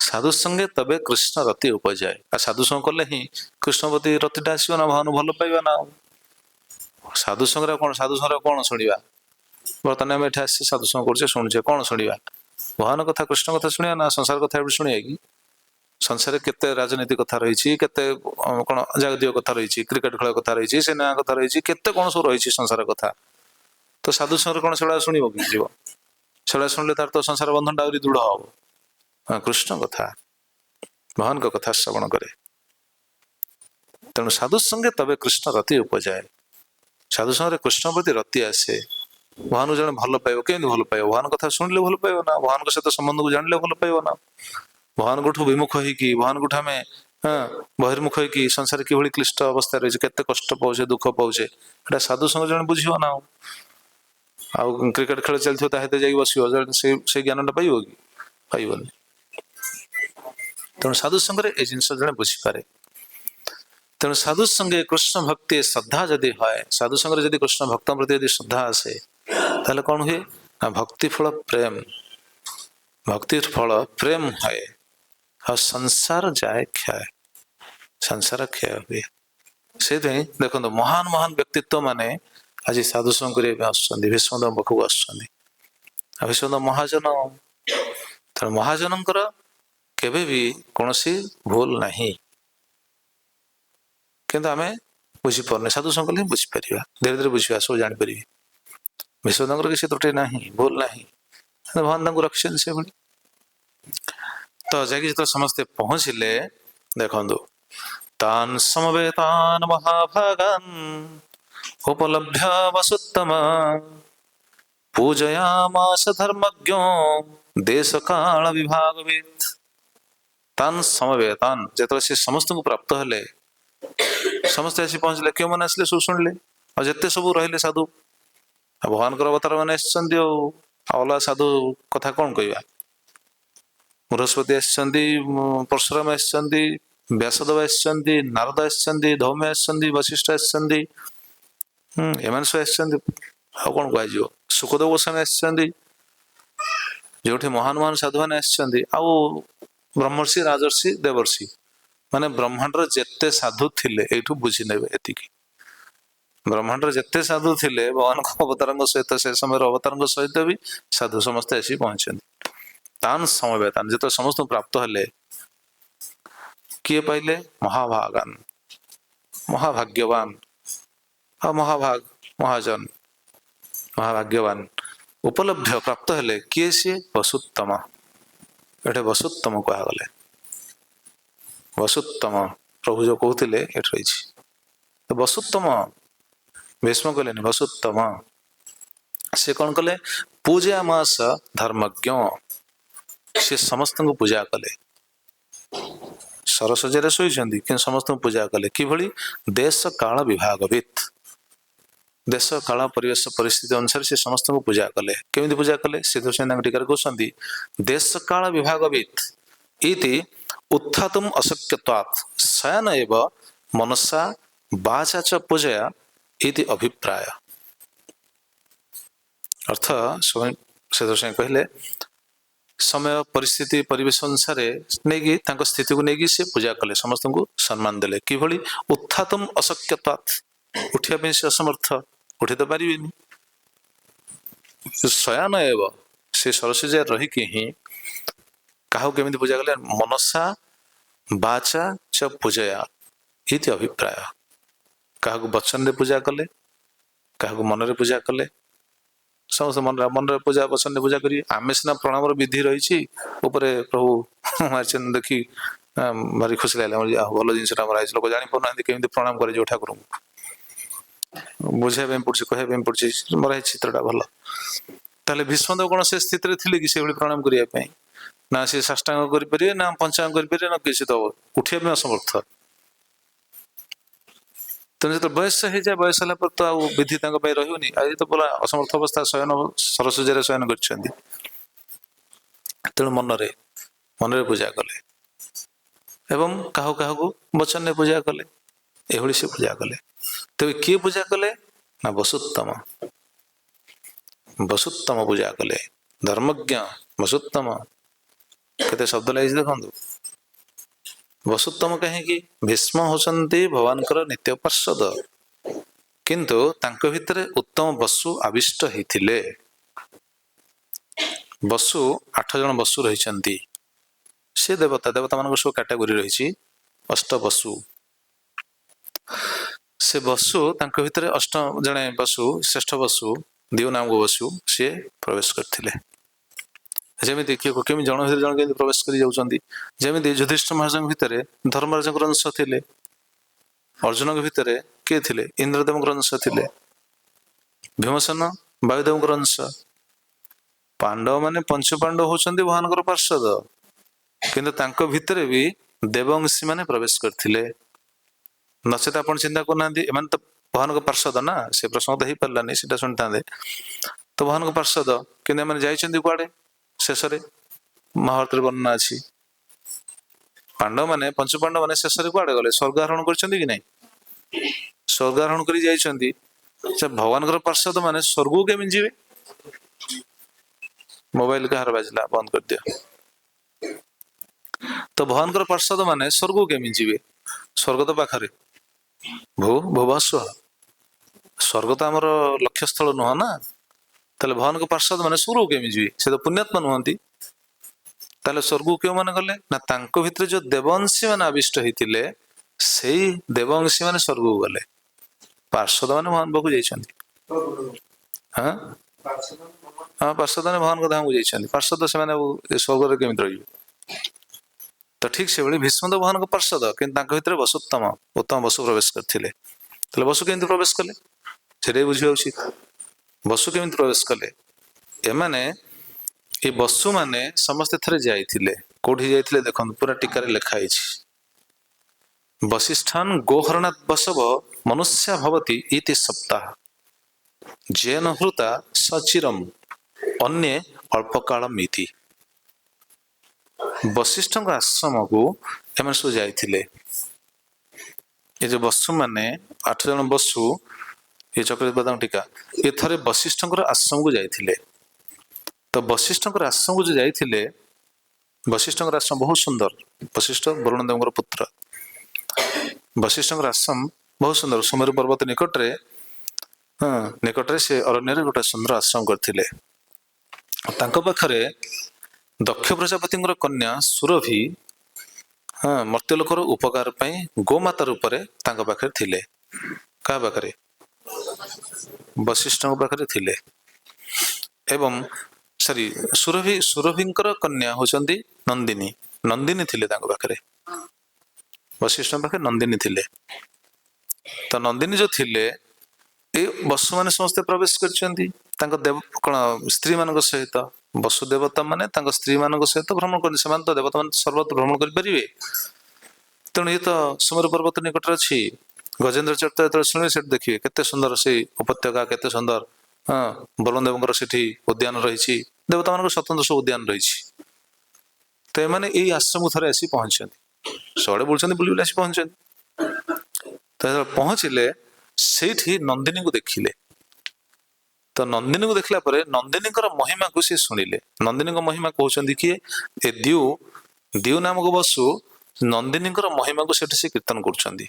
नंदिनी किभଳି तांकर महिमा कौन तो महिमा कीर्तन करिया माध्यम रे से गोटे कथा कहले नंदिनी दुग्धर एते शक्ति नंदिनी जो दुग्ध जदि किए गोटे ठोपा जदि दुग्ध किए पान करे तार 10,000 वर्ष आयुष बढ़ी जीवो। नंदिनी जदि गोटे टोपा दुग्ध किए पान करे गोटे टोपा दुग्ध रे 10,000 वर्ष आयुष बढ़ी जीवो। ताले जदि ग्लास टे पी दो हाँ ताले गोटे ग्लास पीवा पे गोटे नंदिनी आनी रखंतु को वशिष्ठ मागिबे कोड आस प्रार्थना करी वशिष्ठ।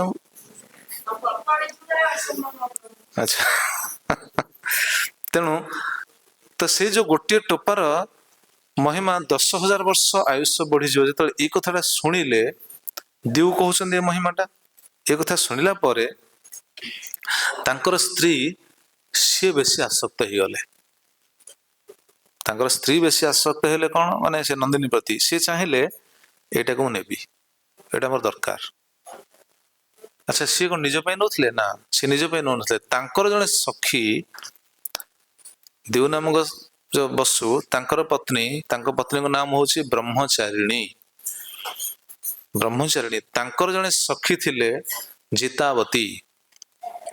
तो जितावती नामक सखी सी होचंदी मर्त्यर ब्रह्मचारिणी दिवंगर पत्नी सी होचंदी स्वर्गर किंतु ये होचंदी मर्त्यर किंतु सखी माने समय केमिति थिला से समय रे स्वर्ग रे मर्त्यर थिबा व्यक्ति सहित संबंध रहउथिला सख्य भाव रहउथिला। आजकल तो स्वर्ग कोठी के जानते ना कि स्वर्गर व्यक्ति सहित स्वर्ग देवता सहित भी ये मर्त्यर व्यक्ति संबंध थिला। तेणु सी चाहिए हाँ जितावती को मु साहाଯ୍य करी से कहले ये गाईटा को जब नहीं जावा गोमाता नेले हाँ जितावती को ए दुग्ध जदि पान कर सुजोग मिले ताहले आयुष बढ़ियो ताकर कल्याण हम आ सखीर कल्याण चाहिए ये उद्देश्य से नवाई चाहिए। जिते जितवती हाँ सुंदर स्वास्थ्यर कामना करिकी नंदिनी को बाछुरी सहित आने से कौन कले जिद कले कहले दरकार दरकार। तो दिउ बुझाऊँ अरे दरकार तुम कह तुम कौन कहा जार जिन जो तुम इच्छा नहीं जीव ना तुम आसक्ति आसला नहीं जीव ना यहाँ वशिष्ठ गोमाता तो नवा ठीक नुह किंतु नारी मान तो जहाँ बुझे से नहीं कहीं खराब यहाँ दरकार माने दरकार सेटा ठीक नुह सब समय ठीक नुह ମୁଁ କହୁନି ସବୁ ନାରୀ ସେୟା, ସବୁ ମା ମାନଙ୍କର ସ୍ୱଭାବ ସେୟା ମୁଁ କହୁନି। ଶୁଣିଥିଲେ ନା ନାରୀ ମାନଙ୍କର ଭଲ ଗୁଣ ବି ରହିଛି, ଖରାପ ଗୁଣ ବି ରହିଛି। ପୁରୁଷଙ୍କର ଭଲ ଗୁଣ ବି ରହିଛି, ଖରାପ ଗୁଣ ବି ରହିଛି। ତେଣୁ ଦୁଇଟି ଯାକ ଶାସ୍ତ୍ରରେ ବର୍ଣ୍ଣନା ଅଛି। ତେଣୁ ସେମାନେ ଯାହା ବୁଝିଥିବେ ସେୟା, ଏଇଟା ଦରକାର ମାନେ ଦରକାର। ଦେଖୁନା ସେୟା ହେଇଛି ନା, ଲୀଳା ତ ଭଗବାନ ତ ଦେଖେଇଛନ୍ତି ଆଉ। କହିଲେ ସତ୍ୟଭାମା କହିଲେ ମତେ ପାରିଜାତ ଫୁଲ ଦରକାର, ଦରକାର ତ ଆଉ। କୃଷ୍ଣ କଣ କଲେ, ଦବାକୁ ପଡିବ, ସ୍ତ୍ରୀ କହିଲାଣି ଆଉ, ନଦେଲେ ତ ସରିଲା କଥା। ତ ସତ୍ୟଭାମା ପାଇଁ ଯଦି ପାରିଜାତ ଫୁଲ ନ ଆଣିଥାନ୍ତେ, କଣ ସତ୍ୟଭାମା ତାଙ୍କୁ ଖାଇବାକୁ ଦେଇନଥାନ୍ତେ, ଭଗବାନ ଉପାସ ରହିଯାଇଥାନ୍ତେ ନା କଣ? ତାହେଲେ କଲେ କାହିଁକି ନା, ଗୃହସ୍ଥ ହିସାବରେ ସେ ଲୀଳାଟା ବି କରିଛନ୍ତି। ପତ୍ନୀ ଯାହା କହିବେ ପତି ସେଟା କରିବା ପାଇଁ ବାଧ୍ୟ। ତେଣୁ ଏଇଟାକୁ କେହି ଗଣ୍ଠିରେ ବାନ୍ଧି ନେବେନି, ଭଲ ବାବା ତ କହିଲେ ଆଉ, ଯାହା କହିବୁ ତମେ କରିବା ପାଇଁ ବାଧ୍ୟ। ଆମକୁ ଆଜି ସୁନାହାର ଦରକାର, ଦିଅ ଆଣ। ପତ୍ନୀ ଆମେ ଯାହା କହିବୁ ସେଟା ଦିଅ, ନାଇଁ ସେଟା ଠିକ ନୁହଁ। ଯଦି ସେମିତି ବିଚାର କରିବେ ତାହେଲେ ନିଜେ ସମସ୍ୟାରେ ପଡିବେ, ନିଜେ ସମସ୍ୟାରେ ପଡିବେ ଯଦି ଜିଦ୍ଦି କରିବେ। ଦେଖୁନାହାନ୍ତି ଜିଦ୍ଦି କଲେ ନା ସୀତା, ମା ସୀତା ଜିଦ୍ଦି କଲେ ମତେ ଏଇଟା ଦରକାର, କୋଉଟା? ସ୍ୱର୍ଣ୍ଣ ହରିଣ, ମତେ ସୁବର୍ଣ୍ଣ ହରିଣ ଦରକାର। ରାମଜୀ ବୁଝାଉଛନ୍ତି ଆରେ ସୁନା ହରିଣ ନାହିଁ ନା, ମତେ ଦରକାର ତ ଆଉ, ଦରକାର ଗଲେ ରାମଜୀ ଠିକ ଅଛି ଆଣିବା। ରାମଜୀ ଗଲେ ସୁନା ହରିଣ ପଛରେ, ସୀତା ଗଲେ ଲଙ୍କା। ରାବଣ ନେଇକି ଗଲା ନା। ତ ସେଇ ଲୀଳାଟା ମୁଁ ପୁରା ଗୋଟେ ଦିନ କହେ ବା, ଗୋଟେ କ୍ଲାସରେ ସେ କଥା କହେ, ଖାଲି ଗୋଟେ ସୂଚନା ଦେଇଦେଲି ଏଠି। ଗୃହସ୍ଥ ଧର୍ମ ଯଦି କେତେବେଳେ ଶୁଣିବେ ସେ ସବୁ ଜିନିଷ ଶୁଣିବେ। ଭଗବାନ ପ୍ରାର୍ଥନା କରନ୍ତୁ ଯଦି କେତେବେଳେ ସେ ସୁଯୋଗ ଦେବେ। ତେବେ ଇଏ ତାଙ୍କୁ କଣ କଲେ, କହିଲେ ମତେ ଏଟା ଦରକାର ଆଉ। ସେ ତାଙ୍କୁ ବୁଝଉଛନ୍ତି, ଦେଉ ବୁଝେଇଲେ, କହିଲେ ନା ଏଟା ଉଚିତ ନୁହଁ, ନା ମୋର ଦରକାର ତ ଆଉ। କାହିଁକି ନା ଜିତବତୀକି ଦେବି। ରେ ଜିତବତୀ ମର୍ତ୍ତ୍ୟରେ ରହୁଛି, ତା ପାଇଁ ଚିନ୍ତା କରୁଛ ନା? କହିଲେ ନା ଦରକାର। ସେ ପୁରା ମନ ତାଙ୍କର ଫିକା ପଡିଗଲା। ଦେଖିଲେ ପତ୍ନୀ କହିଲାଣି ଆଉ, ପତ୍ନୀ କହିଲାଣି ମାନେ ତ ନବାକୁ ପଡିବ। ସେଇଥିପାଇଁ ସମସ୍ତେ କଣ କଲେ, ବସୁ ମାନେ ସମସ୍ତେ ତାକୁ ଟାଣିଲେ, ଗୋମାତାକୁ। ଟୀକାରେ ସେ କଥାଟା ଲେଖିଛନ୍ତି।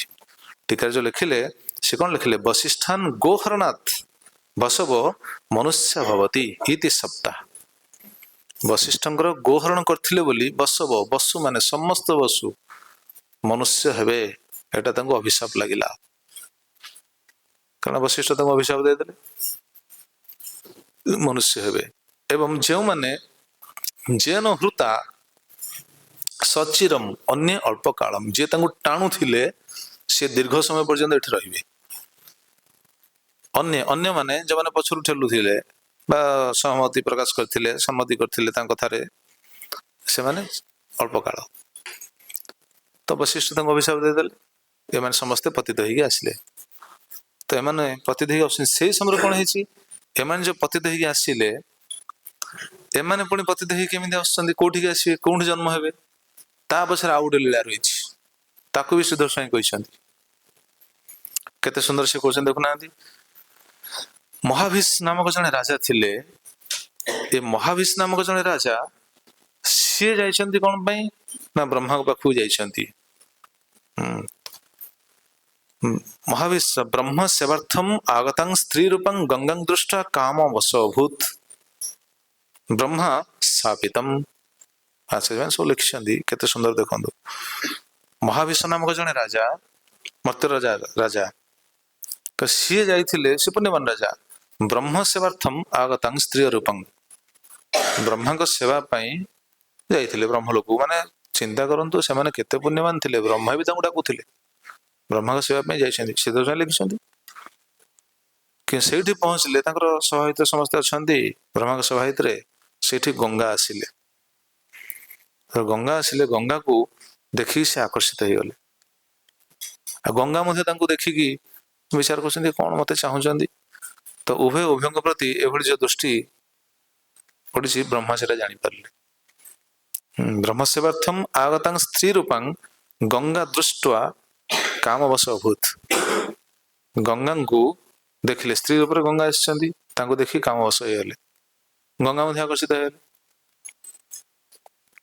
ତ ବ୍ରହ୍ମା ସେଠି ତାଙ୍କୁ ଅଭିଶାପ ଦେଲେ, ଆରେ ତମେ ବ୍ରହ୍ମ ଲୋକରେ ଅଛି, ତମେ କାମ ଭାବନା ତୁମର ଆସୁଛି, ଠିକ ଅଛି, କାମ ଭାବନା ଅଛି ତ ମର୍ତ୍ତ୍ୟକୁ ଯାଅ, ପୁଣି ଯାଅ ମର୍ତ୍ତ୍ୟକୁ। ଗଙ୍ଗାକୁ ବି ଅଭିଶାପ ଦେଇଥିଲେ ମର୍ତ୍ତ୍ୟକୁ ଯାଅ। ତ ଗଙ୍ଗା ସେତେବେଳେ ଆସୁଛନ୍ତି, ଗଙ୍ଗା ଆସୁଛନ୍ତି, ଏମାନେ ବି ସେ ସମୟରେ ପତିତ ହେଇଛନ୍ତି, ଏମାନଙ୍କୁ ଅଭିଶାପ ଲାଗିଛି। ସେ ସମୟରେ ଏମାନେ ବିଚାର କରୁଛନ୍ତି, ଏମାନେ ତ ମହାନ ବ୍ୟକ୍ତି ନା, ଏମାନେ ତ ବହୁତ ଉନ୍ନତ ସ୍ଥିତି ସେମାନଙ୍କର। ତ ଗଙ୍ଗାଙ୍କ ସହିତ ଭେଟ ହେଇଛି, ତ ଭଗବାନଙ୍କ ଇଚ୍ଛା ଗଙ୍ଗାଙ୍କ ସହିତ ଭେଟ ହେଲା। ତ ସେମାନେ ବିଚାର କରୁଛନ୍ତି ଆମେ କୋଉଠୁ ଜନ୍ମ ହବୁ। ତ ସେମାନେ ବହୁତ ଅନୁତପ୍ତ ହେଲେ, ବଶିଷ୍ଠଙ୍କୁ ପୁଣି ନିବେଦନ କଲେ। ନିବେଦନ କଲା ପରେ ବଶିଷ୍ଠ କହିଲେ ଠିକ ଅଛି, ତୁମକୁ ଏତିକି ମୁଁ କୃପା କରି ତୁମ ଗୋଟେ ପବିତ୍ର ମାଙ୍କ ପାଖରୁ ଜନ୍ମ ହବ, ତୁମେ ଯାଅ, କିନ୍ତୁ ତୁମକୁ ଯିବାକୁ ପଡିବ, ମର୍ତ୍ତ୍ୟକୁ ଯିବା ପାଇଁ ପଡିବ। ତ ସେ ସମୟରେ ଗଙ୍ଗାଙ୍କୁ ଦେଖିଲେ, ଗଙ୍ଗାଙ୍କୁ ନିବେଦନ କଲେ, କହିଲେ ଆମେ ପତିତ ହେଇଯାଇଛୁ, ଆମେ ମର୍ତ୍ତ୍ୟକୁ ଯିବୁ, ମଣିଷ ଶରୀର ପାଇବୁ, ତେଣୁ ଆମେ କୌଣସି ସାଧାରଣ ନାରୀ ପାଖରୁ ଜନ୍ମ ହେବା ପାଇଁ ଚାହୁଁନୁ, ଆପଣଙ୍କ ପାଖରୁ ଆମେ ଜନ୍ମ ହେବା ପାଇଁ ଚାହୁଁଛୁ। ଆଉ ସେମାନେ ସେ କହିଥିଲେ, କହିଲେ ଆପଣଙ୍କ ପାଖରୁ ଆମେ ଜନ୍ମ ହବୁ, ଆମେ ଯେତେବେଳେ ଜନ୍ମ ହବୁ ଆମେ ଦୀର୍ଘ ଦିନ ରହିବୁନି, ଆମେ ଜନ୍ମ ହବୁ ସଙ୍ଗେ ସଙ୍ଗେ ଆପଣଙ୍କ ଦ୍ୱାରା ଆମେ ମୃତ୍ୟୁବରଣ କରି ପଳେଇ ଆସିବୁ। ତ ଏଇଭଳି ସେ ସମୟରେ ବିଚାର କରି ଗଙ୍ଗାଙ୍କୁ ସେ ନିବେଦନ କଲେ। ଗଙ୍ଗା କହିଲେ ଠିକ ଅଛି, ତମେ ସବୁ ଜନ୍ମ ହବ। ତ ଇଏ ଗୋଟେ ଲୀଳା ରହିଛି। ଆଚ୍ଛା, ଗଙ୍ଗା ପୁଣି ଆସିଲେ ଏପଟେ ଦେଖିଲେ, ସେ ସମୟରେ ମହାବିଶ ରାଜା ସିଏ ଜନ୍ମ ହେଇଛନ୍ତି କେଉଁ ରୂପରେ ନା, ହଁ, ସିଏ ଆସିଛନ୍ତି ପ୍ରତୀପଙ୍କ ରୂପରେ। ସରି, ସେ ଶାନ୍ତନୁ, କିନ୍ତୁ ପ୍ରତୀପ ହଉଛନ୍ତି ଶାନ୍ତନୁଙ୍କର ପିତା। ପ୍ରତୀପ ସେ ସମୟରେ ଜଣେ ରାଜା ଥିଲେ, ଶାନ୍ତନୁଙ୍କର ପିତା। ବହୁତ, ହଁ, ସିଏ ବି ବହୁତ ସୁନ୍ଦର, ଆକର୍ଷଣୀୟ, ବହୁତ ଧର୍ମବିତ, ବହୁତ ସୁନ୍ଦର ତାଙ୍କର ଗୁଣ। କିନ୍ତୁ ଗଙ୍ଗା ସେ ତ ବିବାହ କରିବା ପାଇଁ ଇଚ୍ଛା କରିଛନ୍ତି, ସେ ତ ଆସିଛନ୍ତି। ସିଏ ଯେତେବେଳେ ପ୍ରତୀପଙ୍କୁ ଦେଖିଲେ, ପ୍ରତୀପ ପ୍ରତି ସେ ଆକର୍ଷିତ ହେଇଗଲେ, ବିଚାର କଲେ ପ୍ରତୀପଙ୍କୁ ବିବାହ ହେବେ। ତ ଯାଇକି ପ୍ରତୀପଙ୍କର ସିଧା କୋଳରେ ବସିଗଲେ, ବର୍ଣ୍ଣନା ଅଛି। ପ୍ରତୀପଙ୍କର ଯାଇକି କୋଠେ ଡାହାଣ ଜାନରେ ବସିଗଲେ, ଡାହାଣ ପଟ ଜାନରେ ବସିଗଲେ। ଯେତେବେଳେ ନିବେଦନ କଲେ, କହିଲେ ପ୍ରତିପଦ ତାଙ୍କୁ ମନା କଲେ, କହିଲେ ନା ନା ନା, ତୁମେ ମତେ ବିବାହ କରିବନି। କାହିଁକି? ତୁମେ ମୋର ଡାହାଣ ଜାନରେ ବସିଲ ନା, ଡାହାଣ ଜାନରେ ବସିଲ ମାନେ ମୋର କନ୍ୟା ହେଲ, ତେଣୁ ତୁମେ ଯଦି ବିବାହ ହବ ତାହେଲେ ଠିକ ଅଛି, ମୋର ପୁତ୍ରକୁ ବିବାହ ହବ। ପୁତ୍ର ହଉଛନ୍ତି ଶାନ୍ତନୁ। ତ ସେ ମହାବିଶ ରାଜା ଶାନ୍ତନୁ ରୂପରେ ଆସିଥିଲେ। ଏ ତ ଭଗବାନଙ୍କ ଇଚ୍ଛା, ଲୀଳା ତ ହେଉଛି ଏଭଳି। ତ ତାଙ୍କରି ପୁତ୍ର ଶାନ୍ତନୁଙ୍କୁ ସେ ବିବାହ ହେଲେ। ତ ଶାନ୍ତନୁ ସେ ବହୁତ ବଡ ଷ୍ଟୋରି। କିନ୍ତୁ ଶାନ୍ତନୁ ଯେତେବେଳେ ବିବାହ ହେଲେ, ସେ ବି ବହୁତ ବଡ ଲୀଳା ରହିଛି। କିନ୍ତୁ ବିବାହ ସମୟରେ ସେ ଗୋଟେ ସର୍ତ୍ତ ରଖିଲେ, କଣ ନା, ମୁଁ ଯାହା କରିବି ମତେ ବାଧା ଦବନି, ମୋ ଇଚ୍ଛା ମୁଁ ଯାହା କରିବି। ଗଙ୍ଗା କହିଲେ ମୋ ଇଚ୍ଛା ମୁଁ ଯାହା କରିବି। ଶାନ୍ତନୁ କହିଲେ ହଉ ଠିକ ଅଛି। ଶାନ୍ତନୁ ମଧ୍ୟ ତାଙ୍କ ପ୍ରତି ଆକର୍ଷିତ ହେଇଥିଲେ, ତ ମହାବିଶ, ତେଣୁ ତାଙ୍କ ପ୍ରତି ସେ ଆକର୍ଷିତ ହେଇଛନ୍ତି। କହିଲେ ଠିକ ଅଛି, ମୁଁ କିଛି କହିବିନି। କହିଲେ ଯୋଉ ଦିନ ରାଗିବ ମୋ ଉପରେ କିଛି କଥା, ଗଙ୍ଗା କହିଲେ ରହିବି, ଗାଙ୍ଗୀ କହିଲେ ପଳେଇବି, ଯୋଉ କହିଥିଲେ। ତ ଯୋଉଦିନ ମତେ ଓଲଟା କଥା କହିବ, ମୁଁ ସେଦିନ ରହିବି ନାହିଁ, ଛାଡିକି ପଳେଇବି। ତ ଶାନ୍ତନୁ ତ ରାଜି ହେଇଥିଲେ, ତାପରେ ତାଙ୍କୁ ବିବାହ କରିଛନ୍ତି।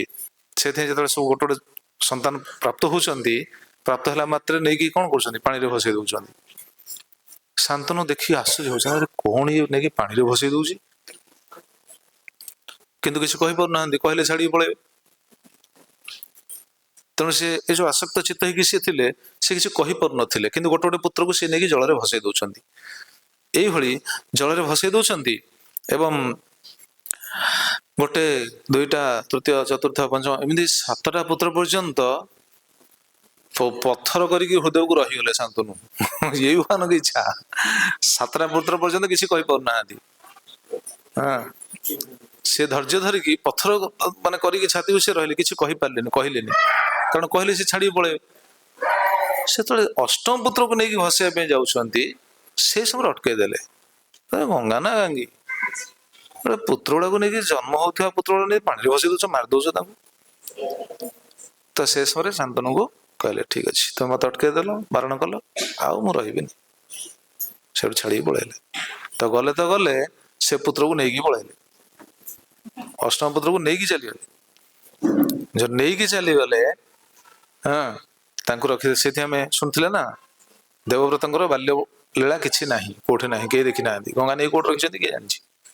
ଏକା ବେଳେ ଯୁବକ ଅବସ୍ଥାରେ ତାଙ୍କୁ ନେଇକି ସମର୍ପଣ କଲେ ଶାନ୍ତନୁଙ୍କ ପାଖରେ। ତେବେ ଏଇଠି ଯୋଉ ଭୀଷ୍ମଦେବ जो सरसेज पड़ते ये भी गोटे कारण, जेहेतु गोमाता को टाणी थिले, गोमाता को जेहेतु टाणी थिले ये भी सरसेज ये पड़ते। ताहले आपण चिंता करंतु आजिकल जो गोमाता को जो माने हत्या कर दउछन से माने कोन हेबे, से माने एठी सरस्वती पड़िबे ने कि नरकरे तांको पय बढ़िया सरस्वती रखिथिबे यमराज। एठ तो भीष्मदेव सरस्वती रहिक तो से भगवान को स्मरण कर परते, तांको सर तो देवतांको सर भଳି तेज देखाउतला। से नरकर जो दंड पाइबे जो माने सब जीव हत्या करछन्ती गोमाता को, तांकर आ माने गति किछि आमे कल्पना कर परिबानी। तेणु एठी कहथिले वसिष्ठन गोहरणात् बसव मनुष्य भवति इति सप्ताह जेन हृता स चिरम, जे टाणी दीर्घ समय तांको अभिशाप लागिथिला। से अभिशाप रे देखुना केते सुंदर तांको वशिष्ठ अभिशाप देथिले। अभिशाप देला परे वसु माने सब क्षमा प्रार्थना कले। क्षमा प्रार्थना कला परे वशिष्ठ ही तांको आशीर्वाद देथिले, ठीक अछि तुमे जन्म हबो संगे संगे चली आसीबो, किंतु तुमे आसीबोनी, तुमे दीर्घ दिन रहिबो एठी। वशिष्ठ कहिथिले तुमे दीर्घ दिन रहिबो, किंतु तुमे रहिबो यशस्वी हबो, बहुकाल समय रहिबो, उच्चकूल जन्म हबो, परम धार्मिक हबो, सर्वशास्त्र निपुण हबो, पितृभक्त होगी यशस्वी हबो, विवाह न करी पवित्र जीवन बितेबो, ए सब आशीर्वाद भी वशिष्ठ दे देथिले। सेथि भीष्मदेवଙ୍କର जीवन होछि एते महिमामय जीवन, किंतु लीला दृष्टि देखा जाउछि कोन भक्तर विरुद्ध आचरण करछन्ती, भक्त विपक्ष ठिया होइछन्ती। सेथि हम सुनले ना भगवान ए लीलाटा देखैछन्ती हमको शिक्षा दबा पई। भीष्म स्वभक्त भी भगवत विरुद्धाचरण जो से आज सरस्वती पड़ते टीका शुणिले ना, निज भक्त हेले मध्य जदि भक्त हेले मध्य जदि भगवान विरुद्धाचरण करती नरक को जीवे, एटा देखा सरस्वती पकाई। तेणु यही भीष्म सेठी पड़ते को कथा कहते हाँ वसुत्तम तान समवेतान महाभाग उपलब्ध वसुत्तम पूजयामास धर्मज्ञ देश काल विभागवित, से समस्त प्राप्त है वसुत्तम समस्त को सम्मान देछन्ती। जहाँ को जमी सम्मान देवा उचित, क्या वाक्य माध्यम क्या मनरे समस्त पूजा कर। अच्छा कृष्ण को कृष्ण जो प्रणाम करदे, कृष्ण पूजा करें ना नहीं? कृष्ण पूजा करें, कृष्ण तो निजे जाकि प्रथम तो प्रणाम कर देछन। देखो कृष्णं च तत्प्रभावज्ञ आसीनं जगदीश्वरं हृदिस्थं पूजयामास मायापत्त विग्रहं। कृष्णं च समस्त को देश काल विभागवित समस्त को पूजा कले, क्या मनरे क्या वचन पूजा कले। कृष्णं च तत्प्रभावज्ञ कृष्ण प्रभाव को से जानते।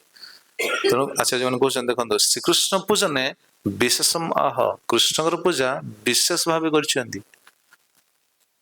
विशेष भाव विशेषम आह। तो कि ना जगदीश्वरम कृष्ण जगदीश्वर भीष्म जानते महाजन से कृष्ण जानी ना जानते पूजा कले कि कहते हृदयस्थं पूजा मास, हृदय सहित पूजा कले। हृदय सहित पूजा कले केमी करें एटा आम आम बुद्धि मापी पारिबा नहीं। कृष्ण को सी हृदय सहित केमी पूजा कर केवल सेटा सी ही जानथिबे। से जो सेवा कर भगवान को सेवा कर बुझे ना उचित भगवान का सेवाटा मन हुए ना। भगवान को सेवा केमी हुए? हृदय हुए। हृदय सहित भगवान को सेवा कर जो सेवा आम जो सेवा कर भगवान कौन बासन माजुंट ठाकुर बासन बर्तमान प्रसाद पाई सारा बासन रहा बासन माजी हृदय सहित माजिया उचित कहीं भगवान को सेवा कृष्ण को सेवा किए फुलहार गुंथुची कृष्ण को सेवा सबू सबू तो सेवा कृष्ण कर ना।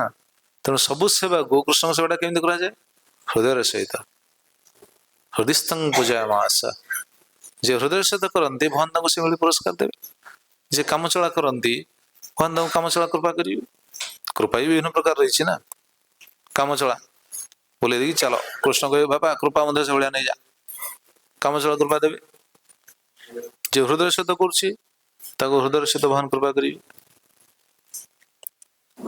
जे जथा मांग प्रपद्यन्ते भगवान तो कहते मुझे कि भगवान कहते ना जे जथा मांग प्रपद्यन्ते तथैव भजाम्यहम् मम वर्तमान वर्तन्ते मनुष्य पार्थ सर्वस। समस्ते मो पथक आसती मो पथ अनुकरण करती, किंतु जी जमी पूजा करे मुझे सेमती कृपा करे।